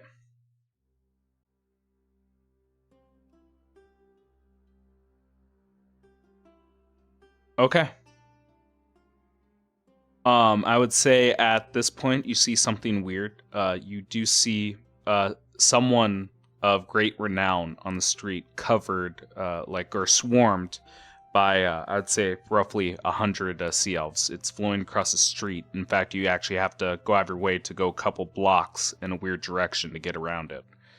But you do catch the appearance of one person in particular, really going at it here. That person's name is, because I want to make sure I got their job right. Yep. You see a person that they call Izalith. You see this woman. She's a sea elf, just standing on this podium, speaking to everyone at large. You know her to, again, be another one of the council members in town, a part of the oligarchy.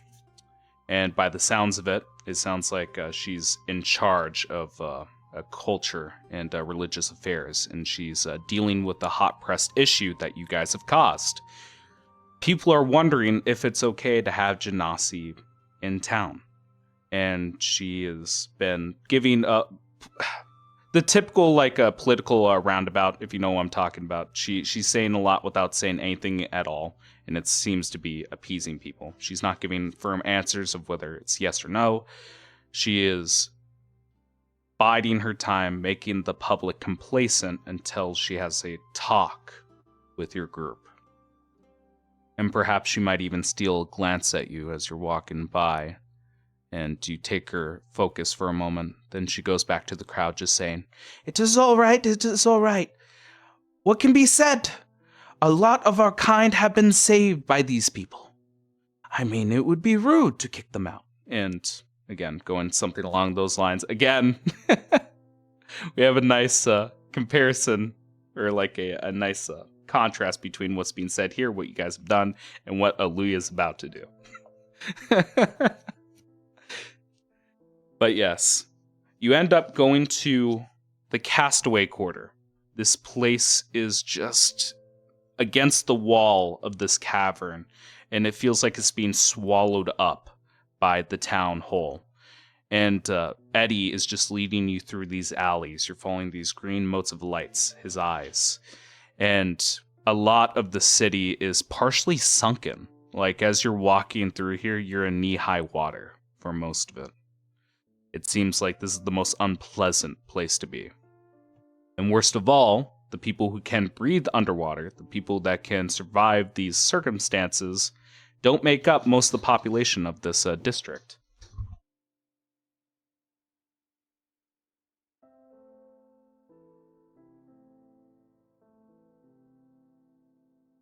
A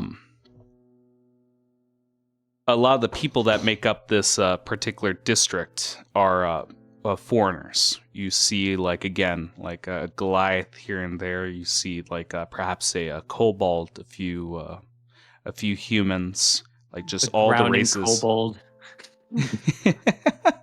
Yeah, it's just a lot of strange races that would not thrive in this flooded district. But it's the people that you see. And as you keep following Eddie, he leads you to a hole that is completely flooded. And much like a mist in the morning, you see his smoke radiating from the hole.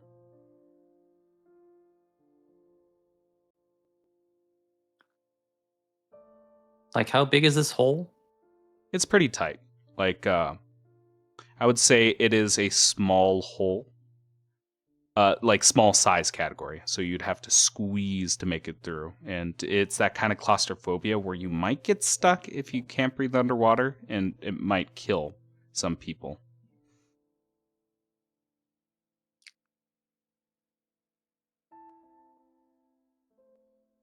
Well, I guess it's kind of a good thing my build is more of a twinkish, twunkish sort of thing. All right. So we see you begin to submerge your body and wiggle your way through. And this takes about half an hour because you get stuck a couple times, but you never truly get into a dangerous situation. Just for shits and Like gigs. the rudder tail enough times. Yeah, just for shits and gigs. Give me a. This sounds like acrobatics. Give me acrobatics here. See how well you maneuver like through this tight space. And again, it's all time related. Like if you just fail enough of these checks, same thing that happened to Gomu might happen to you.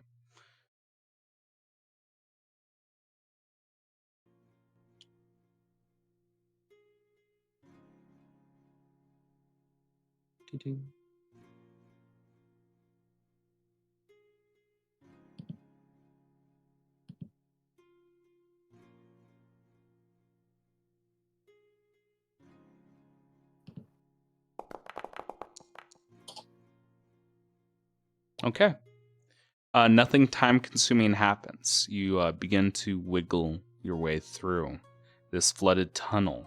And eventually, as you begin to rise back up, you're in this cavity within the wall, like past the wall of Frostheart. Even looking outwards as you get into this tiny cavern, this tiny pocket, you can look through the ice and it's just thin enough where you can see all of Frostheart like it's a window. As you begin to, shake off your wet fur like a dog, you look around and it is gorgeous. You see an ice garden. It is shaped to mimic a tropical beach with a coral reef. It reminds you of Tandek Island. Looking at the walls, you see in this room, I would say 90 feet, perhaps up to 120, that the walls extend to a ceiling and is carved like a library, like an archive.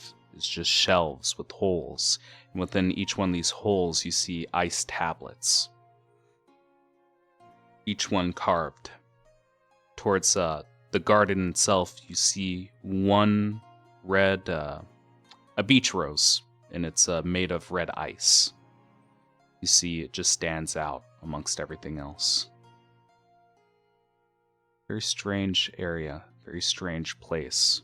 An eddy forms behind you in the form of a sea elf, always sticking to the shadows, not standing in the light.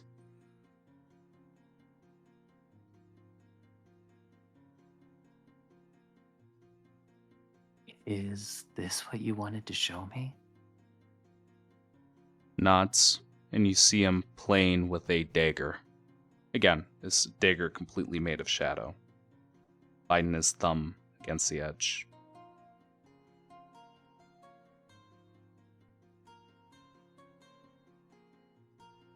Well, I guess since it's the thing that's standing out the most, Eddie would wander over to that rose.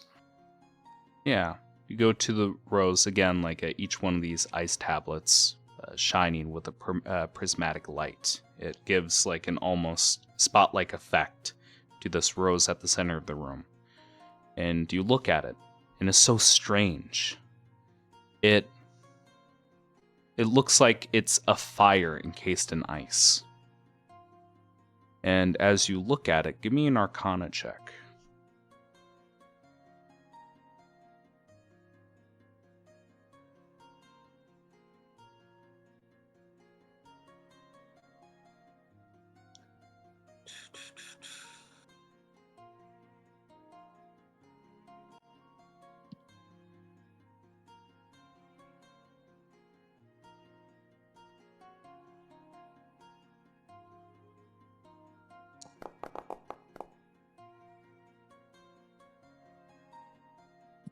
14. That's enough. Again, it's not too outlandish to know this, but it looks like a chromatic rose. As you look at it, understand the following properties.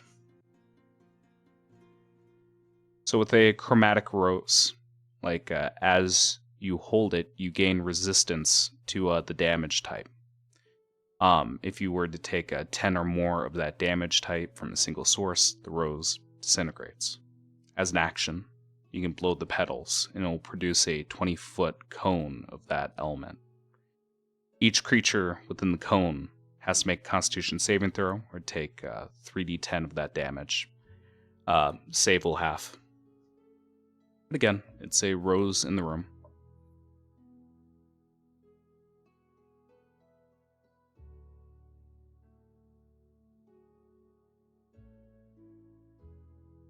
It's like, so you say that like the different tablets are shining onto this rose?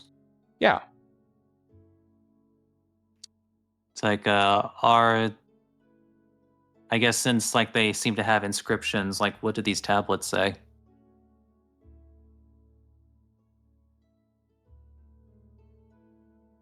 So what's strange about them is each one has embedded in it an item. Like some have jewelry, other have rings, and some may even just have a crude gold coin.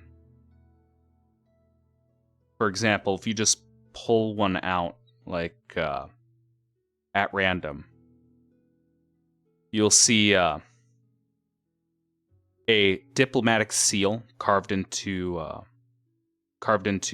sapphire that is just inside of this ice tablet, and written on top, you'll see written in trying to think of the language, Aquan. There we go. Written in Aquan, you'll see the name Kaelin Vorthes, and you'll see written on her profile CL diplomat, working to forge alliances with Findle, was known for eloquence, progressive ideas.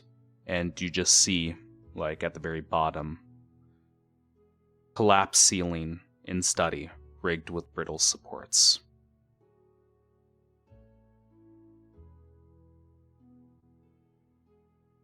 Do you check another one? Yeah, he'll check another one. Bear with me, again, I don't make these fucking names. Thal Errol Bayless, a reclusant historian researching Sea Elf ruins. You see what looks to be a waterlogged journal, and it's written in ancient script. It's partially open. And you see at the very bottom, trapped in cave with rising tide, after sabotaging his diving equipment.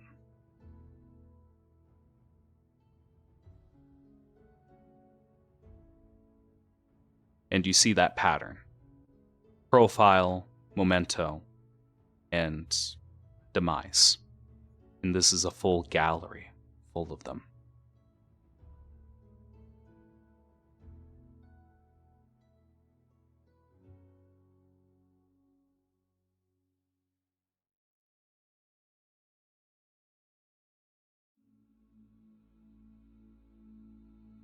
Hmm.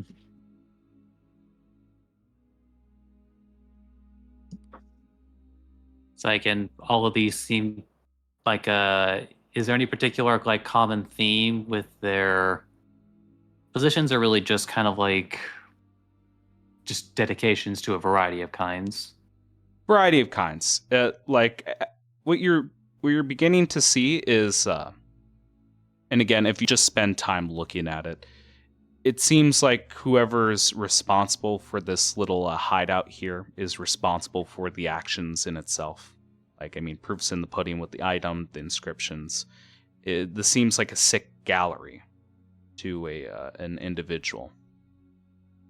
And Eddie will be lingering on one tablet that is stranger than the rest.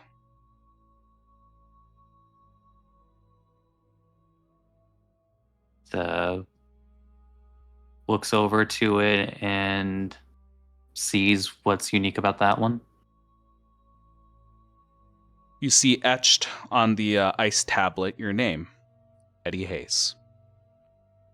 It has your profile, no item in it, but a familiar sort of plan that brings forth a couple memories. Like the words that stick out between your bleary eyes, as a couple tears might even swell up, is birthday, romance, dagger, and heart.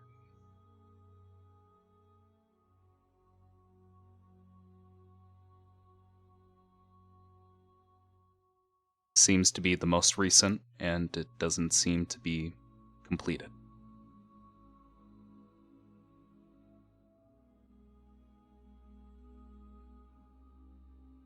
This was your place, wasn't it? You see Eddie looking at you. Again, studying your expression, feeling your mental state. Then it follows with a slow nod. Feel like the moments he has left you have been to examine this town, and this is one of the things he found through your connections.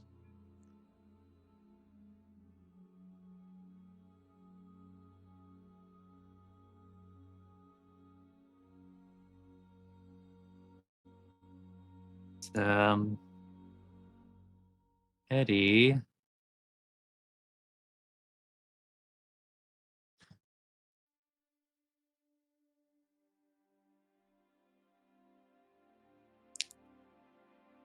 I think we'll take this time actually to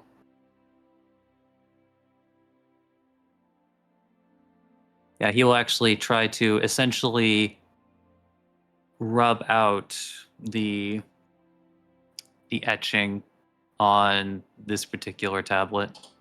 Make me an Arcana check.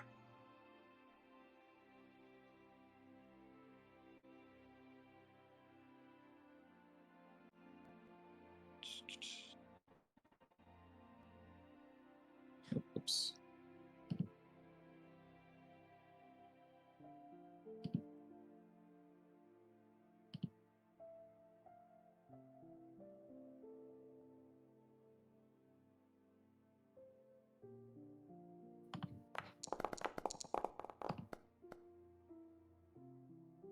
It's fine. Again. Just in. Yeah, I was going to say, like I mentioned, it's just, it takes time. Like, you begin to rub away at the tablet, and it has a different feel from the rest. Eventually, your name gets crossed out here, because again, it is etched. So, you begin to cross it out. And with the amount of time that you spend in this room, you hear whispers. Oh, he's lucky. I know. Can strike his name. I wish I could do that. And again, it's just voices from different people, and it's just hard to pinpoint as you're scratching at this name. And the light seems to flicker with each tablet.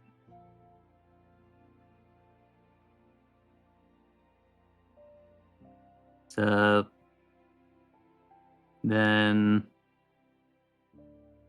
it's like once he's done that, I mean, this will probably actually take whatever time, really. Yeah. Because then Eddie is going to make his own etching in this tablet. Oh, okay. What does that etching look like?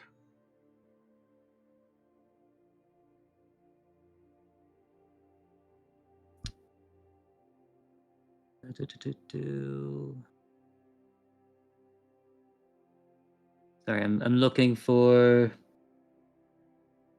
a detail. Mm-hmm. Mostly because I'm actually trying to remember his full name. Yep.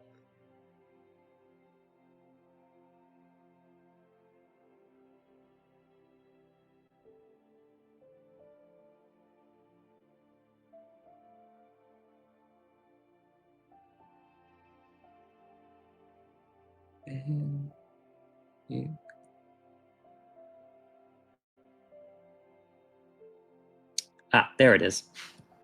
Yep. It's he carves River's Blessing. Just underneath it, Riv. Mm-hmm.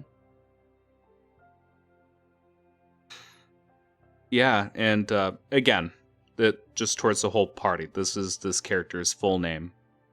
Is that correct? River's Blessing. Yep.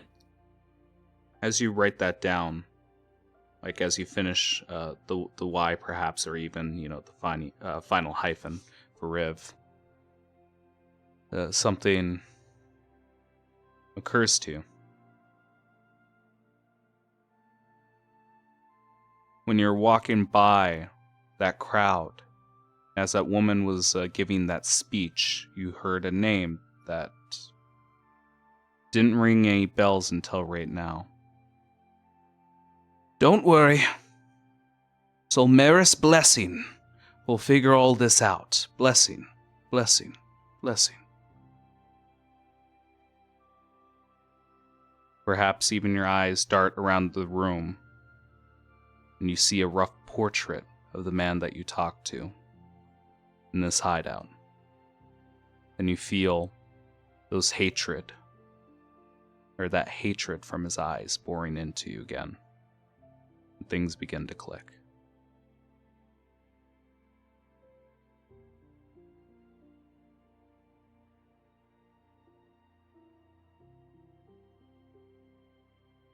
Takes a deep breath, maybe wiping his eyes a bit with one of his sleeves before finishing what he had started as reading River's Blessing. Mhm. Devoted son, skilled assassin,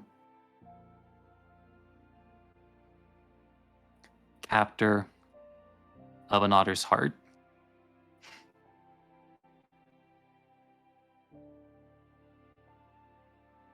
Slain Oh, yeah. by his lover's own hand. Hell yeah.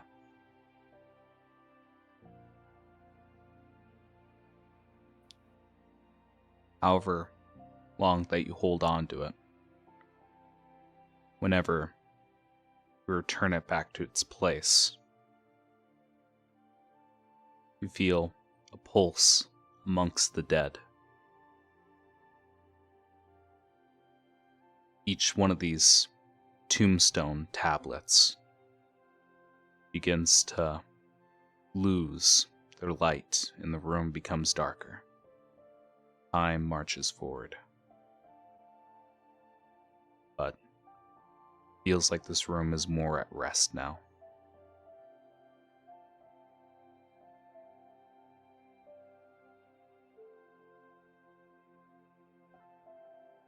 Stands up, looks to the room. I can't really change what's already happened. But maybe I can be part of making it right. Or at least making the future a little more brighter than it is now.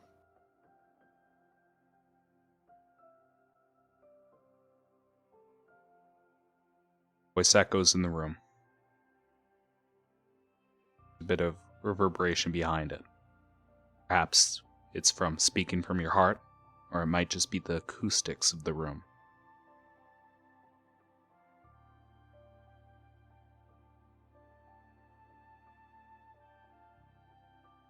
And as you look through the wall, again with that light that is dying, the outline, the buildings of Frostheart gradually become more distant as the ice becomes more white, and the light begins to die. Room becomes dark.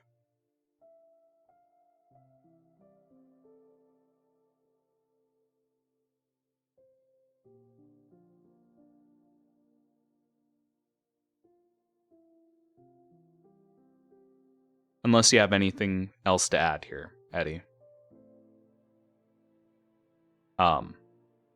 Like to give you, frankly, everyone at the table, like inspiration. Straight out inspiration for a good role play for each person's section here. If you already have inspiration, give yourself a d6. Monies. Mm-hmm. Oh wait, D6. Oh wait, monies? Yes, we need it. Monies. Give yourself a hero point. Oh, that's sad. No. You don't roll it, point. you just keep it, Yay. Aluya. You just keep it. I didn't ask you to roll the d6. Oh, This what? No, stop. It just, you know what? Fuck it. They're all used. All used. Everyone's rolled the fucking d6. I'm sorry, Aluya didn't. I was like, oh, I gotta roll d6 now. I got As excited a for money. reminder, it works like heroic inspiration. You announce that you're going to use it before you know the result of a roll.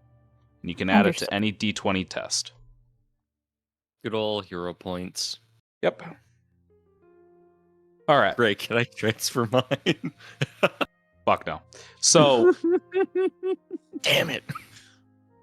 so I'm gonna arrange the timelines here because everyone's scattered doing their own thing. I'm gonna say Aluya and Sears took the most time. Tyler, Eddie, I want to imagine you guys do cross paths here. I'm gonna force you guys to really come together here, as you guys are going to a direction. Perhaps both of you are wandering aimlessly, and you come across a crowd. And amidst the crowd, you see a familiar face working on bodies. Moo, what do we hear? What do we see? If it's from salvaging, specifically from areas, like It from is- buildings that. It is specifically the instant Aluya caused. Well, you could describe what's going on with people from the outside that were at the area, but I can definitely say, with possibly the help of some priests, maybe some elves that have some medical training and stuff like that, Seer is like working in a fury, trying to like salvage what occurred. It's basically one of the rare moments where like Seer is not calm. It is one of the moments where you would actually see another side of them where they have such a fury in their face. One where maybe instead of their hair being laid back and, just flowing, it's like raised up high with such fervor that it possibly grows more. But it's this situation where Seer is incredibly focused. They are managing tasks as others as quickly as they possibly can. They are managing basically patching and fixing people as quickly as they possibly can. Having priests specifically, and this is why they said priests, is that they're trying to prevent an incident of Genasi just like spewing out from this sudden incident where she's just going back and forth. She's trying to save so many people, but she's trying to prevent. But she is angry. She is furious of what's going on as she just is constantly spouting, no longer just like this calm tone of like calculated. It's being like, there, take care of that over there. You pull that one out from there. We need to purify that one. Here, I will take that one. I'll patch the arm back on as best as I can. As they are just like furiously just making everything work. Even though sadly, and you could even say this, Gray, it's not salvageable. It's this situation where it's like everything around her is being ignored and she is narrow-mindedly tunneling on fixing all these things. Yeah, like you're working on bodies. There is nothing to do. Even with the time it took to respond, more than a minute has passed. Like, a lot of spells and tactics just don't work, because again, the minimum amount of damage, especially in this environment, again, Luya said lightning is still the same day. It's not the average damage, it's the maximum damage that fireball could do to commoners. Like, it was intense. It was an unreasonable amount of electricity. These bodies are well fried, well dead. What does Eddie and Gomu have to say about this? Again, perhaps both you wander to this crowd around the same time or accidentally bump into each other as this is going on.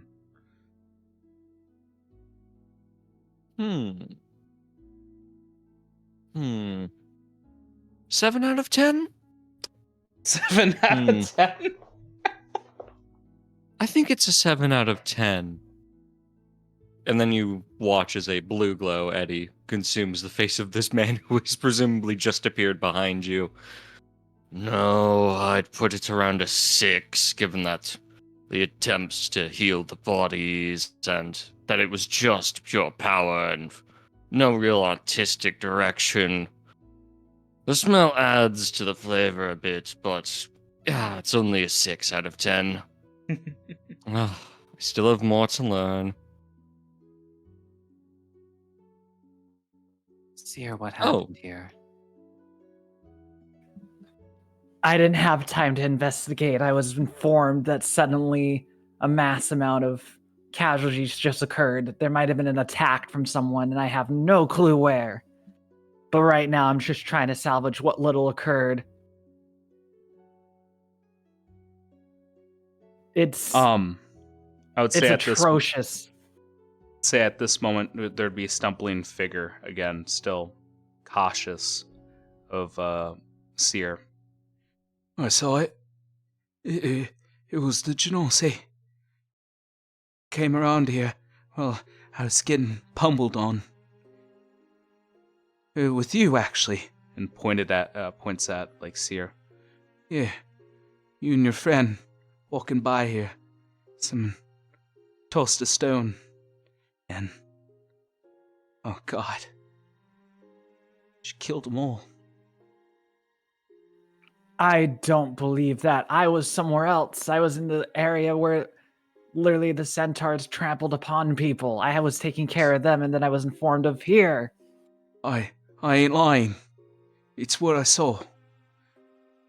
Granted, seen black and blue, but I definitely seen that flash. And I saw the both of you. It's the truth.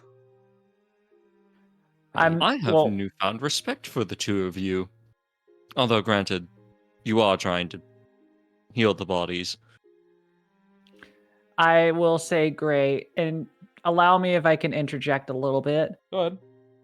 When they say that too, Seer's kind of like trying to fight back that thought, mainly because Seer does know the color of the lightning, that Aloy has, and more importantly, the wounds probably have that residual color of some sort. Mm-hmm. But it's like this moment of like Seer's just trying to focus and trying to push that thought back out. Mm-hmm. But essentially, Seer will respond being like, whatever words you say, you're either, I don't want you to be near this area of things. I am here to help people out here. I have no reason to do any such a thing. I would even stand for this bloodshed of some sort. This is maddening. I'm here to help. And with the Frosty, you just see fear in his eyes. You're scaring him, and he backs away timidly. Hey, Seer. What? How about just do your work. As it's like as Eddie starts to calmly walk toward the boy. And you just see, again, he seemed shell-shocked. You see bruises all over his body. He was beaten bad.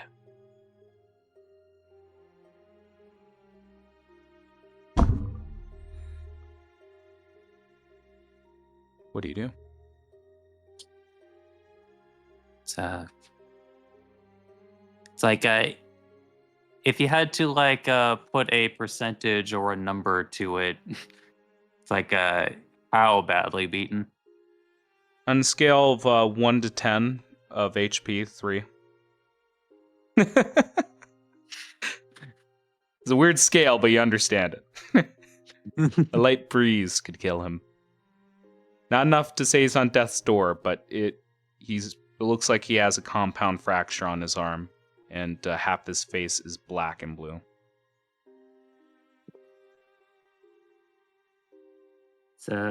In which case, as Eddie is kind of blowing a bit on his vape, just like he takes one deep in.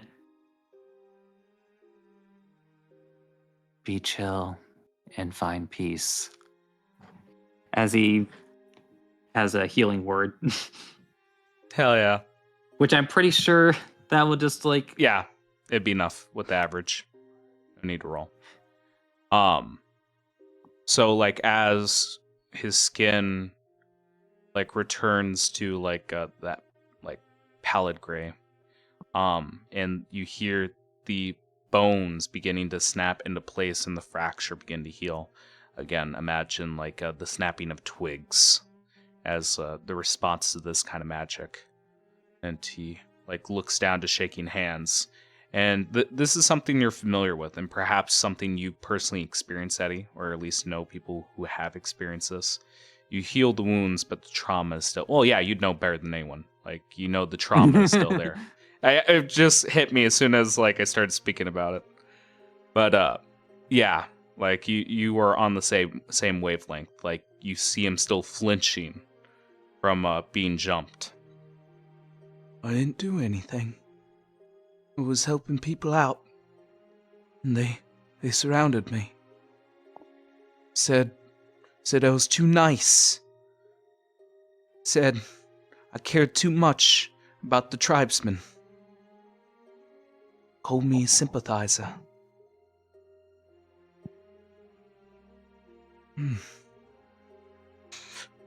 They beat the fuck out of me.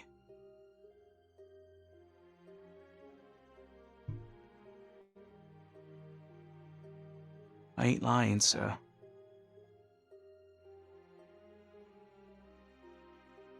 No, I don't think you are lying.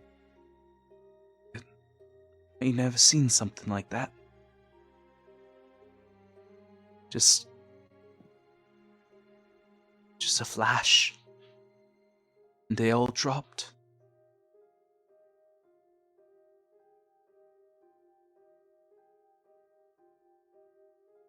Are there any others hurt like you? Yeah. And you see amongst the crowd that's watching Seer work, again, same fear in their eyes. They also have similar injuries. It looks like whatever incident happened is scared off or killed a fair amount of the perpetrators. Eddie, while I salvage whatever I can and fix whoever is injured here, whoever's here, please find out the cruel fact of what occurred here. If what he says is true, I don't see her doing that. If she did, that'd break my heart. I hope you know that. I will look into it. It's then Eddie will look to the boy. That one over there, she is good people. If you can possibly convince your friends or your allies, please let her treat your wounds.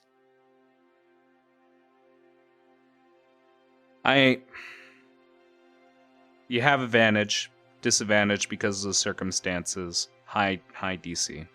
Give me a persuasion check. We were saving them?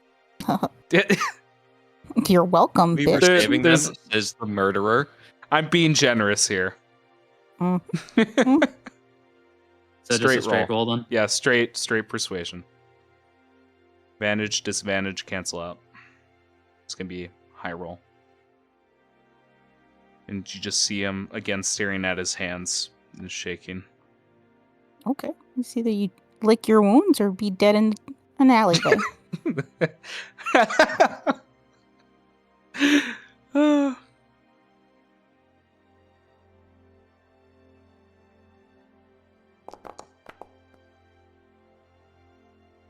Ooh.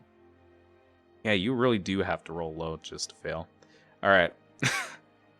DC 20. So, oh, sorry, I should announce the roll. 21 is what he rolled. So as you tell him, it looks like he is just teeter-tottering, and his internal conflict is, should I keep doing this? And probably even you, Eddie. I'm gonna say at this point, usually you make a connection like through your mushrooms. I'm gonna say with this time, with the wavelength, the experiences, the trauma, like you can practically read the man, and you see his internal like a turmoil, and you just see him questioning himself, like, is it really worth being nice? Perhaps I should just be one with the masses. Maybe it's not worth the standout. Maybe it's not worth doing good deeds. Maybe it's not worth the trouble. And like as you just say, she's good people. It only takes one person. It just takes one to make a difference for so many others. See him close his fist. Looks up again, bleary-eyed. Tears, maybe one tear streamed down his face. Yes, sir. Thank you. See a nod. And he begins to meld with the crowd, and you hear his voice as he tries to, suppress like some of the voices that are questioning Seer. Was a Genasi doing here? I heard a Genasi's cause of this incident. And you hear his voice combating it.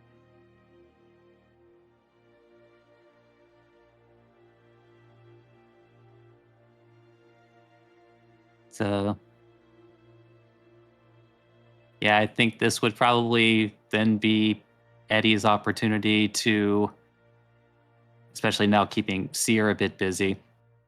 I think he's going to see if he can actually find Aluya. She had to have gone somewhere. Oh, she ain't far. She's just looking on like, yeah, I did that. Tyler, who are you pairing along with? You sticking with the bodies or are you following the otter?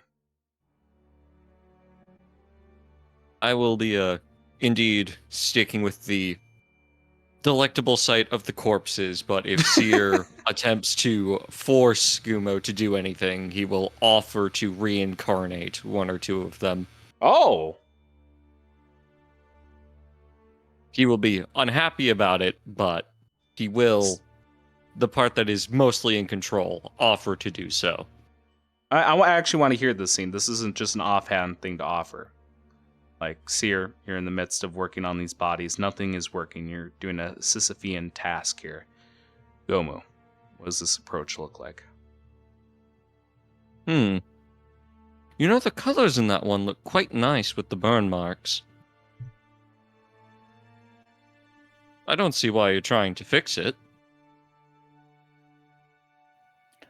I can often say it's mainly because the things that occurred that are accusatory to my kind is often the things that we need to take care of.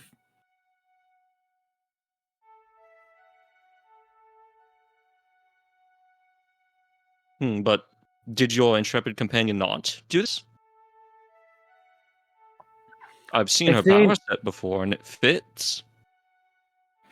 I don't want to believe it, mainly because they know me. I am not a killer. I am not someone that wishes death upon those. I am very much someone that wishes to unite our conflictions here. We already have a bad enough wrap up. I've seen it. I've been through it. I've been literally persecuted just for it. We cannot stoop low to them. We have to rise higher than them.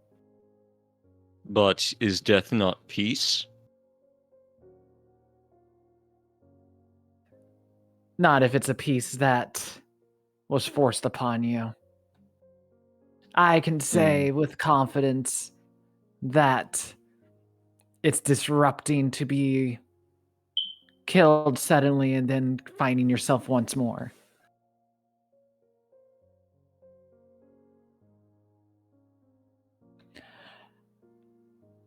But even so, I want to give that choice to them. And you do not have resurrection magic? I do, it's just they're long gone. The time has passed. I don't have enough energy of things to even pull it.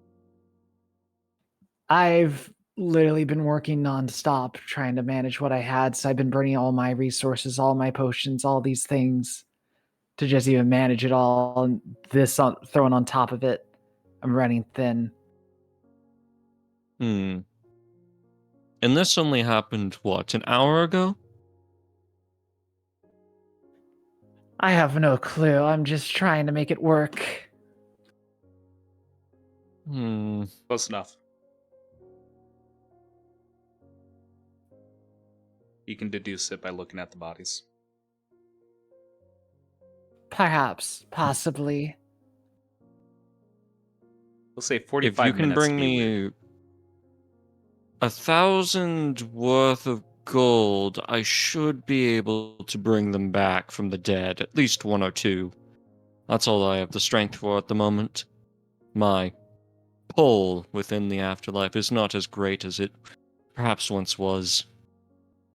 Oh, well, not mine, but rather the... you understand. Seer, you know what, Gray? If you would humor me, I imagine Seer's gonna look at the priest, and I want to imagine it's the same priest Aluya basically legit just like took off from the soapbox. Yeah, that actually is the closest one in that area. If you look at the map, it was just like blocks away. So yes, that would be the nearest priest. But basically, Seer would look and being like, "How's that proposition for you? Do you think your people would be okay with that, or would you want to me at least just salvage what I have here and make it so that you can at least burial them? Are there any people here that is vital to the city that needs to be back?" Not put value on a soul. If any of them can be brought back, especially through rebirth, then it should be done. It is a part of the cycle. I shall warn you ahead of time, however, that the way they come back will not be the way they were. At least not physically. That is the laws for all of us. Once we die, we come back anew, reborn, with a new voice from Minerva. Then, why don't I don't have the honors of picking. You pick the ones that you pick, priest, whether it be random or any of them. I apologize, I didn't learn your name. You're just assisting me at the moment, but this could be your task to help out for the moment. Pick the ones, and then maybe they'll tell us more information of what might have occurred as well.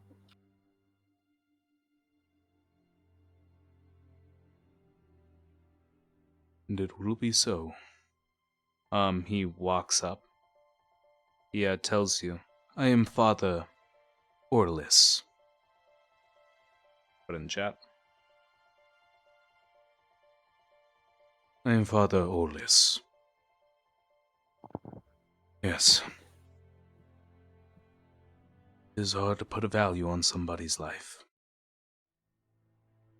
And you just see, like, he closes his eyes, does a prayer, and he just moves his head without looking, and once he opens his eyes, he points at one body, closes his eyes, moves his head again, then points to another. Seems like it was done at random, but for this man, he did it through faith.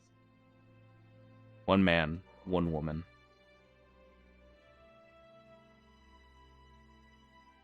All right, take those two. I'll handle the rest of the things. Do you have the money for it? Seer will dig through their pockets, and Seer will not be afraid to throw all their wealth into things. How much wealth But do you sadly, have? I don't know if That's the problem. I don't It think would Spear only has need a to be lot. 2,000. 1,000 for each. She might refer to the priest as well if they have any people that can help out with this, but Seer is emptying their pockets essentially. Let me see how much gold I have. I'm sorry, since the embargo on Frostheart, and again, going back to the overall political situation with Giuliano, like stopping imports to the city, one of the initial hooks to the city, he says, We've been resorting more to a barter and trade system. You won't find much gold here.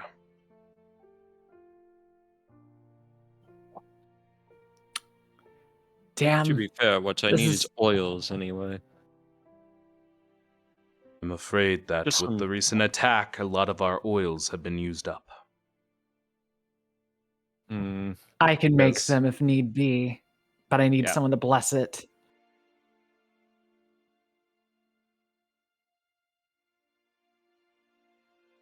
So what do you all do? Just out of Isn't- character. Technically, Aaliyah can bless it. Yeah. Would you even After want Seer, to? Yeah. I think to assist, if I can't really get gold, is that I think then Seer, after managing to salvage whatever they can and maybe postponing healing the people that are minorly injured, she'll fix the ones that are actually severely injured, like that elf that was having broken bones and such. She will proceed immediately in making oils and helping out with the priest, being like, I will make this quickly. Hopefully you could help me make it so that we can make it valuable, enough for this person to revive a few. She's, let's put it this way, what would be anger for, like, and I mean a fury that you've never seen before. Instead of being outwards and like anger, screaming and mad, it's as if they're using that energy to channel into their fervor of work. That is how fervorous they are. I can help with the oils, but it will only make one. You must choose. And again, there's a man and a woman. Both sea elves. Lottery it. Yep, out of character, I'm going to flip a coin technically by just rolling a d2. But in character, this is going to be which one has the lowest rated death.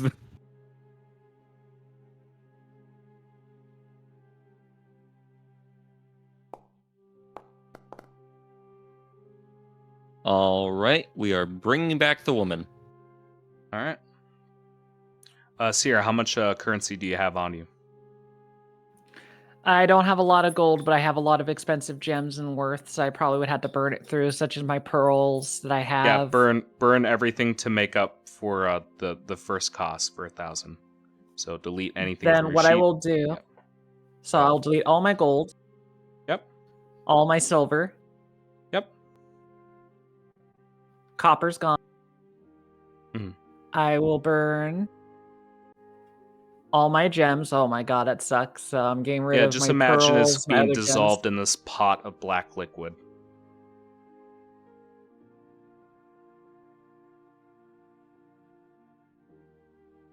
Let's see. Yeah, the pot of liquid. I'm trying to see if there's anything else. No, I burned basically all my pearls and gems. All right. And Gomu, you have the stage. What does your spell look like? All right, as he drags the body over and kind of sets it down, he starts putting candles around it, like preparing all sorts of things, like dabbing the oils over cloths and then putting it over the body before fully wrapping it in like the oiled up cloths, and sitting down, putting his hands together in almost like a prayer like motion before leaning back and kind of like speaking towards the sky.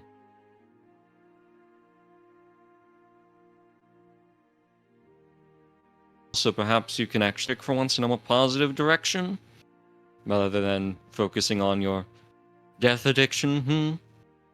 And the ghostly blue kind of like energy consumes his face. I hate you for this, but... Well, it's not the most pretty piece of art, so it will have to do. And as he sighs, that blue energy coalesces over his entire body before the sky begins to almost shift and shake and move, and where like the sky within the cavern starts to Yeah, turn I was gonna this say, almost imagine like deep, this is dark directly black. underneath that hole in the ceiling, and within that hole we see the light, and it begins to darken and become dim. And this kind of hole almost like within that sky opens up, and you can just see this deep dark void with hands trying to claw their way out. This ghostly blue energy flows from Gumo and starts digging into this deep dark void, pushing through various other ghastly blue kind of souls, pushing and pulling and reaching and dragging before finally coming across the one that matches the body before him and forcefully dragging it through the sky and back into the body below, before finally the ghastly blue energy flows back into Gumo and everything turns back to normal as the hole seals in the sky above. And usually I'd have you roll for this, but you didn't actually make the purchase and supplying the material here. So if you don't mind, Como, I'd like for Seer to make a roll for me. Of course, just let me cast the spell so the table comes up. Yep. Seer, please roll a d10. We're going to be going off of the 2024 version of Reincarnate. Oh my god, I got an elf. It's an elf. With how about this? I don't want to make another roll, actually, because, again, it was a 1 in 10 chance. Like, I feel like it's right on fucking dot that it's a sea elf. So They're just gonna look different. yeah, like what does this woman look like, or is it even a woman? Like, what happens here? Your spell, Gomu. Yeah, so kind of as the soul re-enters the body, it's almost like the void has done something to the soul, changed the way it considers itself to be. And that's a good question. I'm gonna roll another D2 to see what gender they are. 1 for male, 2 for female. Yep. This is gonna be hilarious. I feel bad. Male. Oh, They're now male. As their body begins to shift and shape to however they felt like in the afterlife they actually were, what they wanted or what they believed they should have been, changes them into what they believe they should have been in their physical form, as the blue energy of their soul consumes it for a moment before blinking back into existence as what they are now.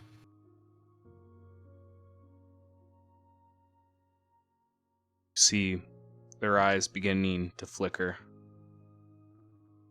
and they stare at you, Gumo, then you, Seer. And when the eyes like fully open up, Seer, they begin to spider crawl away from you. You know what I'm talking about?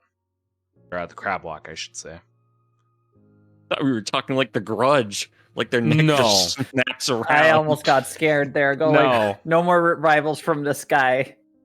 No.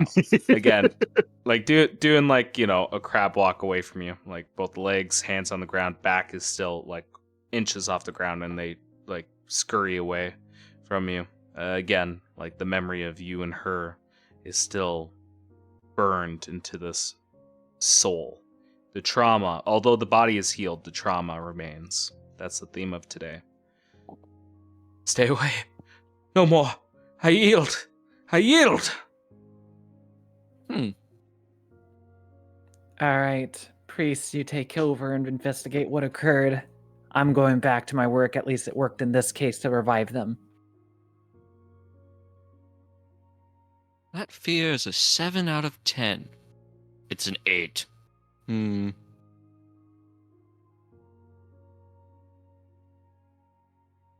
And I will continue to hang over Seer's shoulder, commentating on all of the bodies. Like the worst sports commentator ever. Like a golf sports or like soccer? Yes. Golf. Absolutely golf. Now that you bring it up, I just can't get that thought out of my head. Like, yes. On par? A birdie. Soft golf clapping. Whenever there's a particularly good one.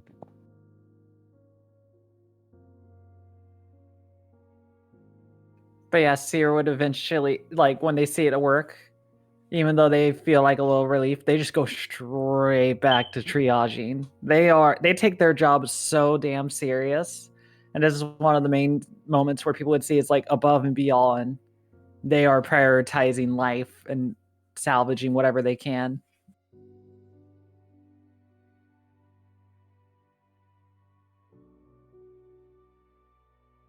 All right. I'm not even sure if I want to have a check with this. Because it just takes time. Oh, by the way, casting that spell took an hour. That's fine. That's fine. Eddie, you tell me, how do you go about tracking Aluya? Well, I mean, if I'm being honest, it would be my instinct would be if Eddie were just to float up real quick, and just like notice like like a crowd of people gathering around an individual. That's probably Aluya. But maybe I'm wrong. again, I ain't far. I see what's going on. Yeah, I mean, so defined by not far, like would I just immediately see you, or like Yeah. would that be more of a? I can see everything that Seer and Gumo, right? Gumo? Yep. Gumo are doing. Are you Well- sure about that? yeah, that's over 1,000 feet away. Although it might be a straight line, like there's twists and turns. I mean, as far from the as I start, know, I would though. have been, but okay. Well, and the reason I mentioned that is because weren't you in the alchemy shop inside of it? Yeah, we that's why I'm both? bringing it up. I thought we both left. No, you're still inside with Seer. I'm so confused. I know.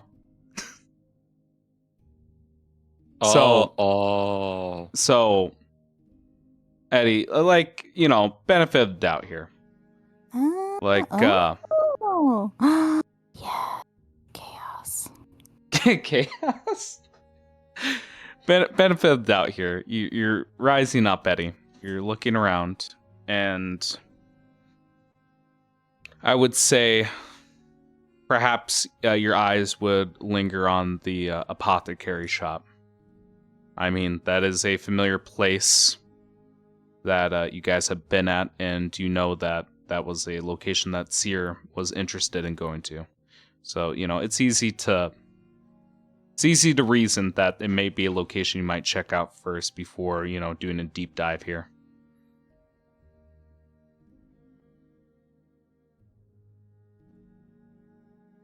Yeah, she is a pretty big simp. He's a pretty big simp. Okay. Let's bring us all back to the apothecary here.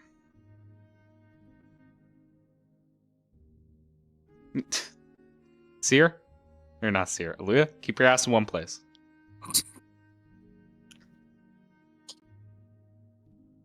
So, let's go back to this scene. Like, again, you confessed your feelings, Aluya. You confessed your feelings, Aluya. And Seer, mentioned something to you. If you'd repeat it one more time, Moomin. Of course. Yep. I'm going to say it slower this time, Aluya. Hmm.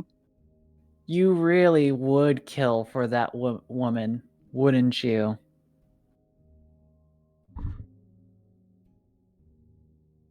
Are you like having an outer body experience? What's up? I'm just deep in thought. There's just so much I get to know about you in some ways, you know? Interesting. I mean, you know enough of me. Does it deter you? Does it say, oh no, we cannot hang out with Aluya no more? No, I wouldn't say that.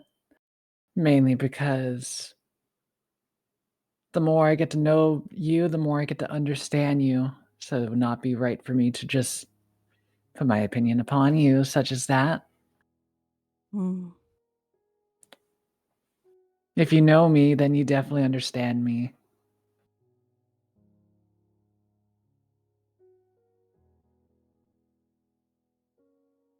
Sorry, it was a force of habit. I'm like thinking to myself, I'll stop, Gray. It's just interesting to know. For my feelings, I don't know them as well as I wish I did. So having your perspective kind of helps me understand you and me. Oh, I see. I mean, it's cool. You can feel however you want to feel. Just cool, bro. We can be tight. Are you hoping a response from me? No, I'm not waiting for anything, apparently.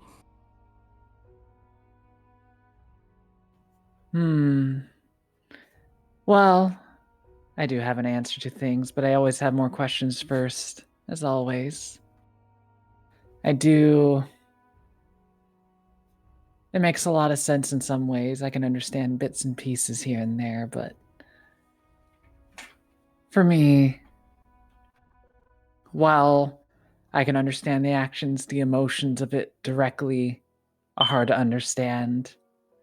The anger, the frustration of things. But having this conversation, hearing your thoughts, it opens up a bit more, and I think I could put 2 to 2 together, honestly, Aluya.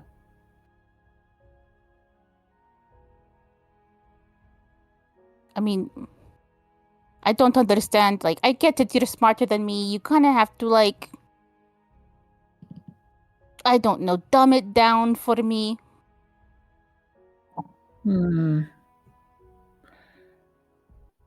Hard to dumb it down. Let's hypothetically say if I were to accept such feelings of myself as well as yours, I would get to know more about you. I mean, I guess this is really new territory for me. I mean, I once had a crush on this orc fellow that his family was visiting. He was a tourist at the time. So, I mean, I talked to him once and that was it. And I kind of watched him from afar. And then, he went away and that was it. And sometimes, also, if I'm being truthful, the tabaxi sergeant that was in charge of me, there was something about her too. I don't know, it was her domineering presence. I kind of dug, but I understood that maybe it was her position of power I liked. I don't know the dynamics. Then what you're saying is what is going on here is slightly different from those, correct? Yes. An air of confidence I would describe for you, yes? Confidence. I mean, I don't know. You're asking a lot of questions.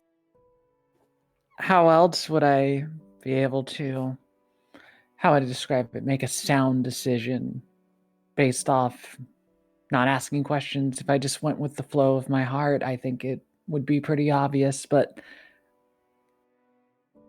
caution's a part of my nature.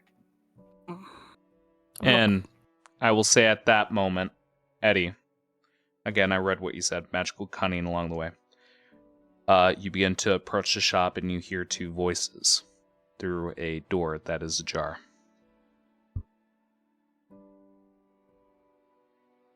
Hello?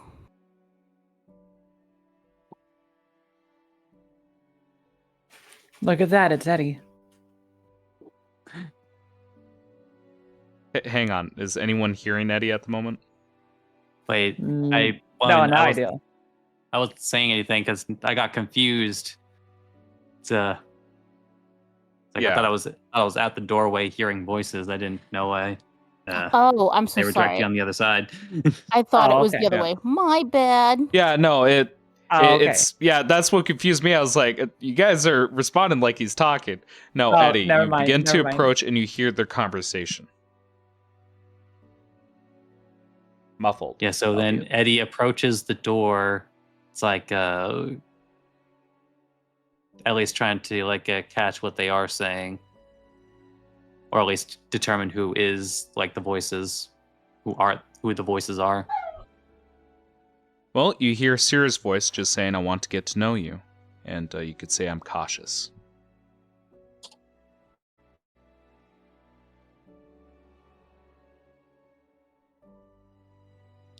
Eddie, giving a sigh, just opens the door. You open the door, and you see blood on Seer and Aluya. It's nice and red.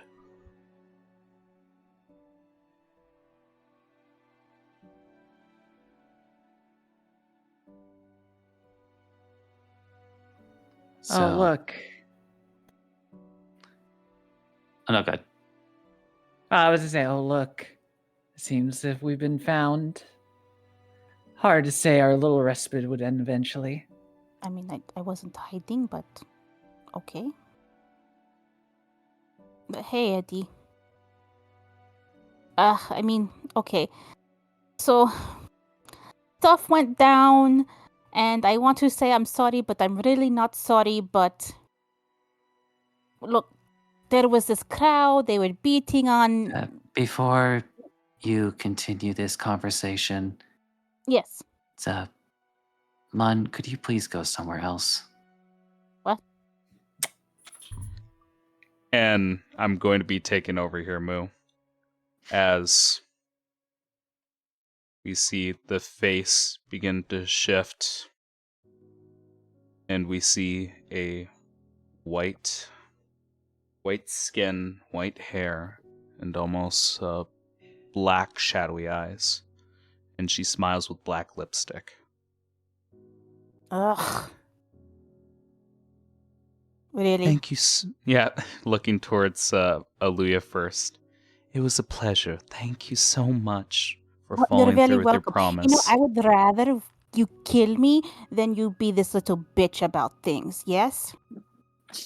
Winks at you and does the that the single hand wave, all the digits come down towards you, Eddie. And as she walks, Luya, she turns invisible and disappears.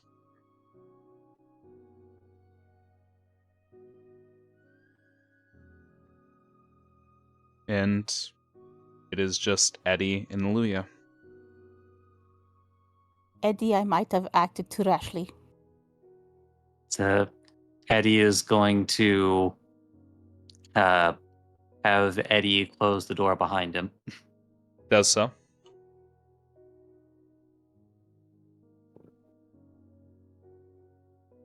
Closes the door. like starts walking toward Aluya. It's like a vape pen in hand. Mm-hmm.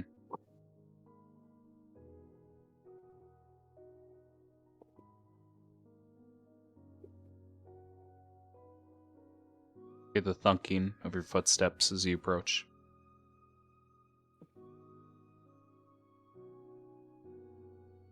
It's like not saying anything, just walking up to Aluya. It's, until eventually, unless she like moves or says something, it's like standing next to her. Olivia Or I guess I'm slumps standing in like front of she's her. waiting for a stern talking to, and she's like, like a kid in trouble.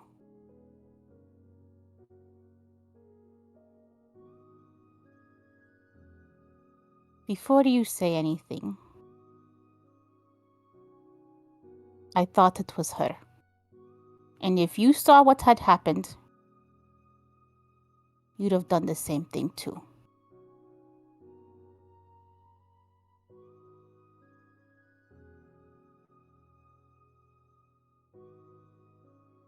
Eddie just stands there, silent, smoking on his vape pen.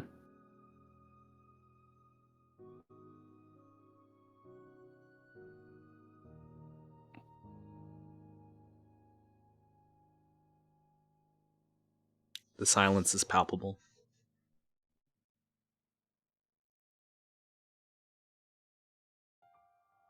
And I know I should feel bad, but if it really was her, I'd do it again.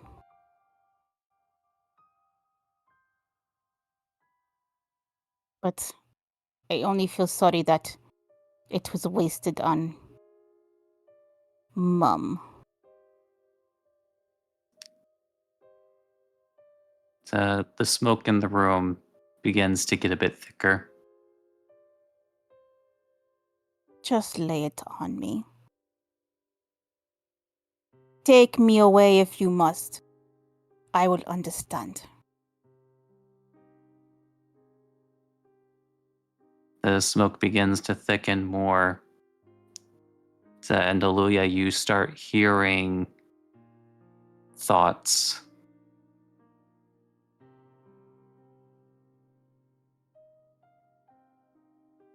It's like or at least thoughts given voice.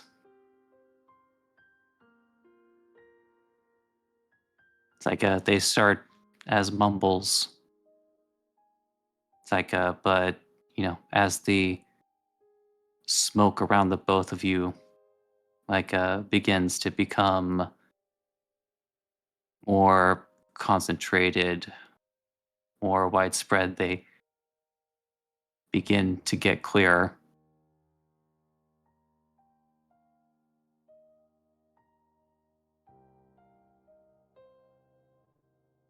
You hear screams.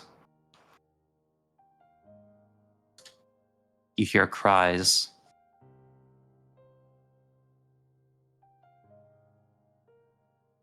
You hear wails.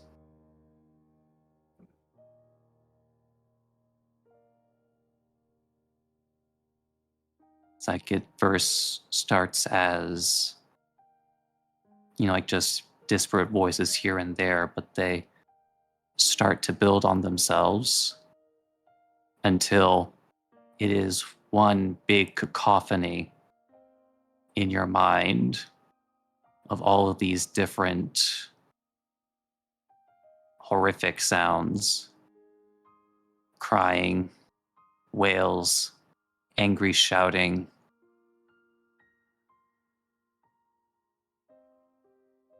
Even the last gasps somehow breaking through the noise.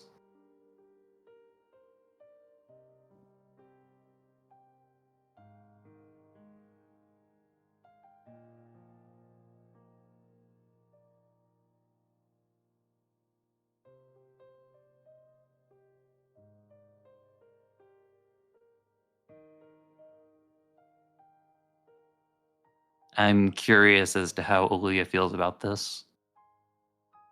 She'll just take it. If this is how you wish to punish her or more, it is what it is.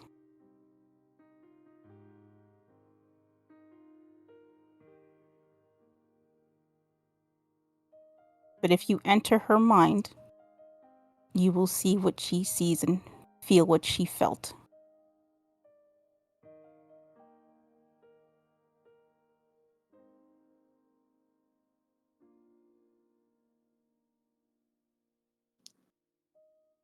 Actually, he doesn't really choose to enter your mind. Instead, he just continues to pour his own into yours and beginning to give you sight to all these different events. It's like, but one thing that you will notice is that all of them are from a first person's point of view. Mm-hmm.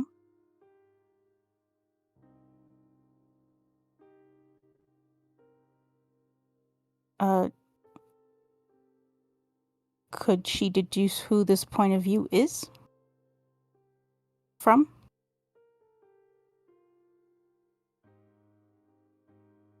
So, well, depends on your own conclusions, but I would say that it would be easy to notice that in each of these, people are being lacerated by or dismembered by or even completely engulfed by a thick, dark haze and a pair of glowing eyes within them.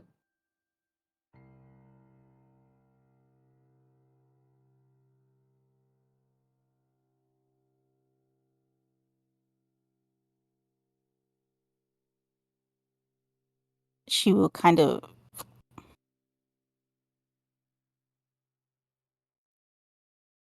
I guess this disappointment that she has because she feels like she let you down.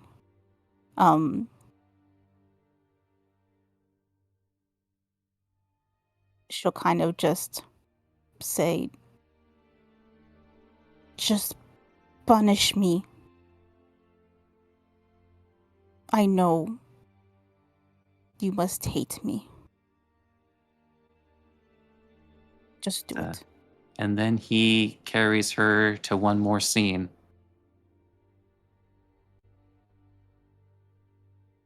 It's like, once again, a first person point of view.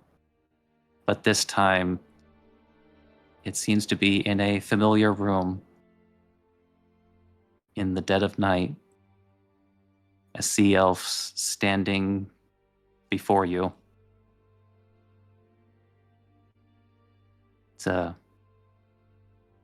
And as you lean in, closing your eyes, it's like you feel purchase on your lips. But in that darkness, you hear the muffled screams and cries and coughs and gasping.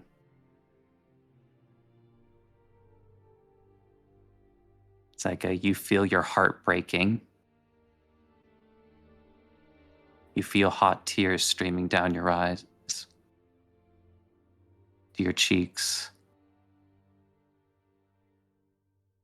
And when your eyes finally open again, the sea elf is gone. But there is now a deep, ashen stain all around you.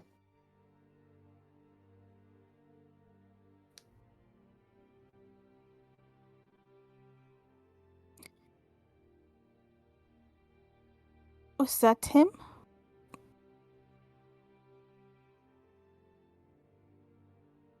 Referencing like the one that you loved. It's like you would actually recognize this shape as you have seen Eddie take on this shape a few times in weeks recent.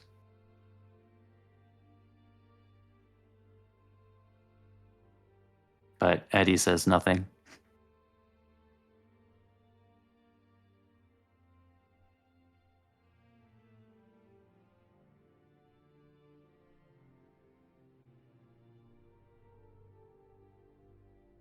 Do you regret it?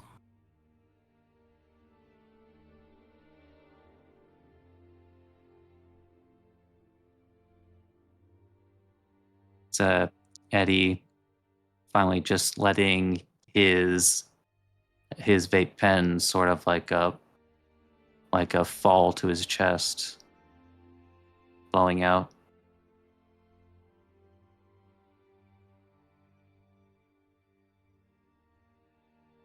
I walk around this world having met who I've met, making connections everywhere, including with those who are no longer here.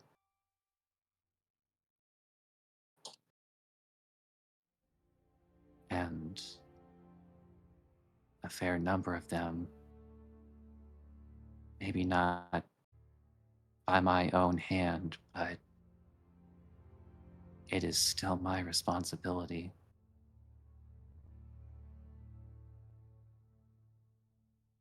I didn't even know what all had happened for the longest time. But now these memories have all come flowing back to me. Feeling their pain, feeling their anguish. And even now, I'm still having to face the consequences.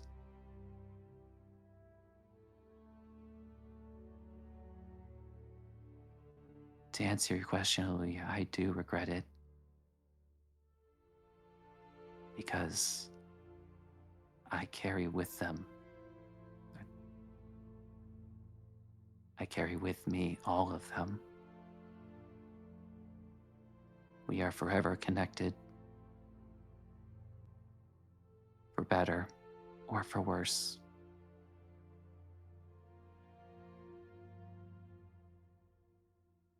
And that is the burden of being the survivor.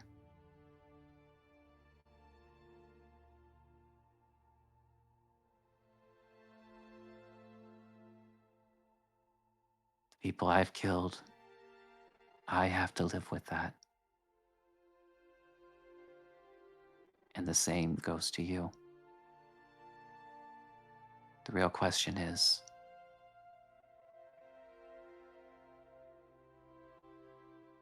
do you remain a human as you once were? And carry that burden as you should, its entire weight? Or do you become a monster and let that part of you die forever?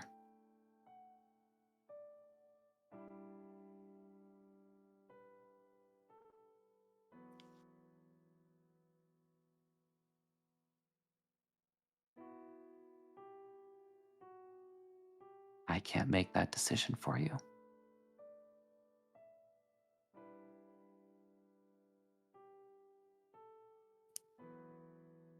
She just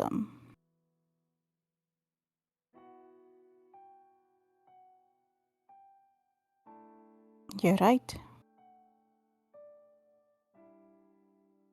And even in this body, I don't feel unchanged.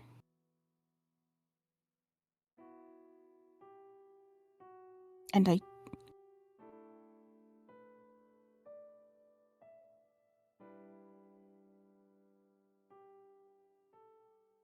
I know what I did was wrong.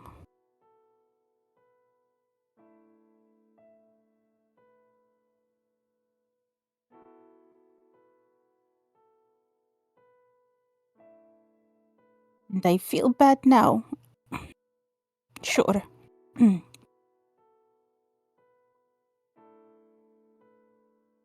But if it was how I thought it was, Eddie, why wouldn't I feel bad?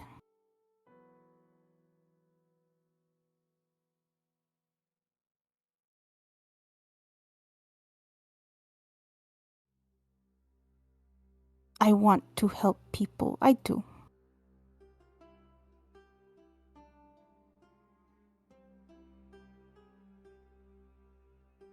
In that moment,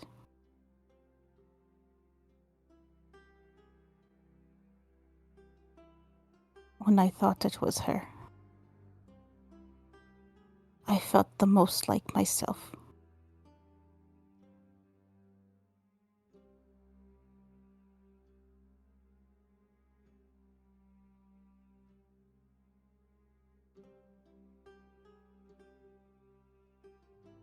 And I guess that is bad.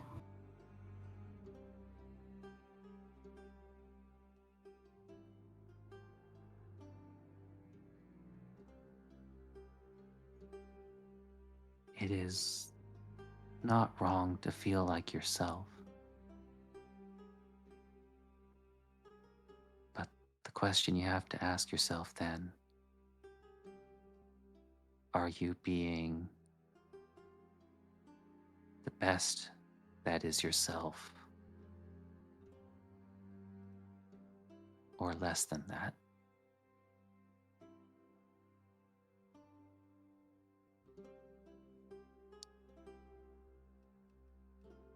As you see, with my own abilities, with my own connections, I have done quite a bit of harm. But then I have also used those same abilities to help people. Helping people become the best version of themselves.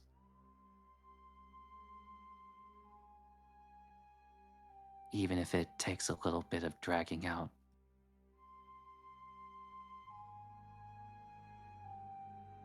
That at that moment literally takes a drag from his vape.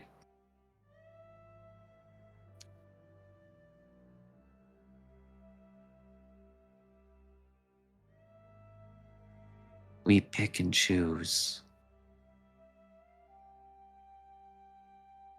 what we do depending on the situation. Will we sometimes find ourselves doing things like killing others, or stealing, or any number of things that we were told as young pups not to do? But we should really ask ourselves, why are we doing it?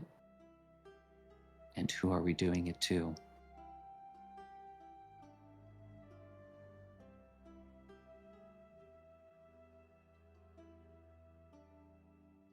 Eddie,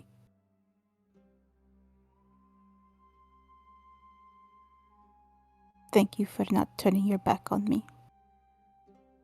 But I know I shouldn't ask, but if I could have one favor from you. You can tell Sierra that I did what I did.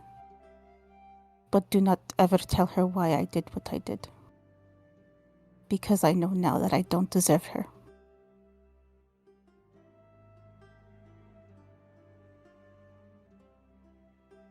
That is what I'll stick with.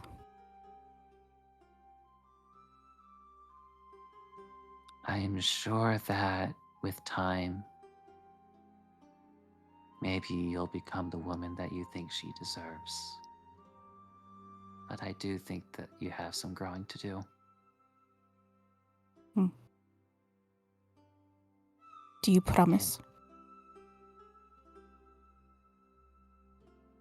Only if you make me a promise. Okay. Should responsibility be handed down upon us because of this incident?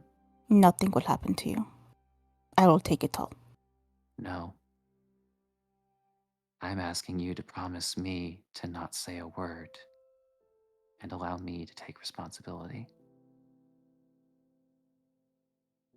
No. But you did nothing wrong. I can't have you do that. No. To you, Seer, Mavet, I brought all of you to this city under my name. I bear all responsibility for everything that you do. That's not fair.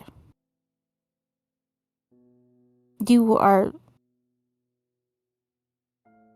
the glue that holds it together.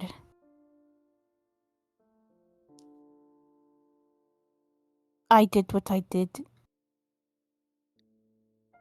And what must be, it should happen to me only. Well, I'm afraid that is the condition for accepting your promise.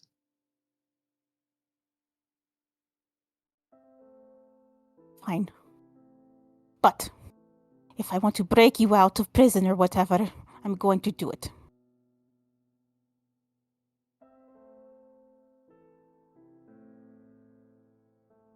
You are too good for everything. The world needs you.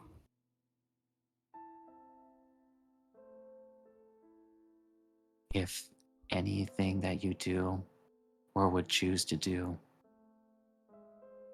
would shed any more of these civilians' blood, I ask that you don't. They've suffered enough.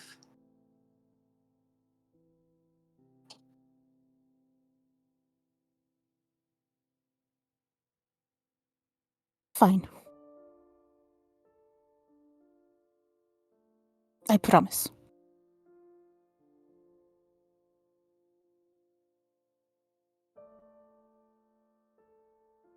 Then I promise as well.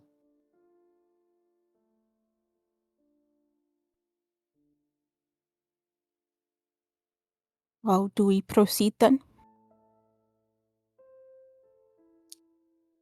Yeah. I'm willing to bet Seer's wondering where we are at. Assuming she hasn't completely lost herself in her work.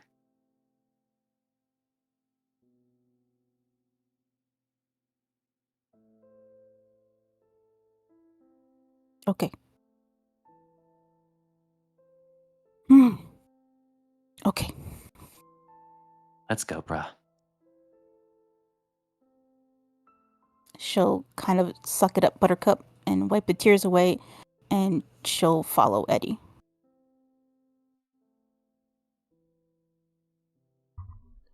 And as you close the door behind you, we fade to black. And we'll end there for today. Thank you all so much for playing with me today. Hallelujah, Mega. Excellent roleplay. Give yourself another hero point. A hero point? Yep. Our Boku no Hero point. God damn it.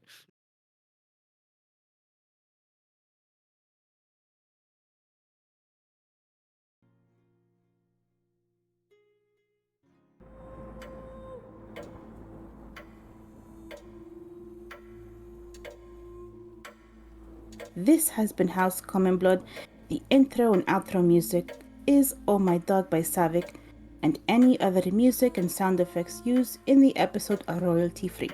Credits can be found in the episode description.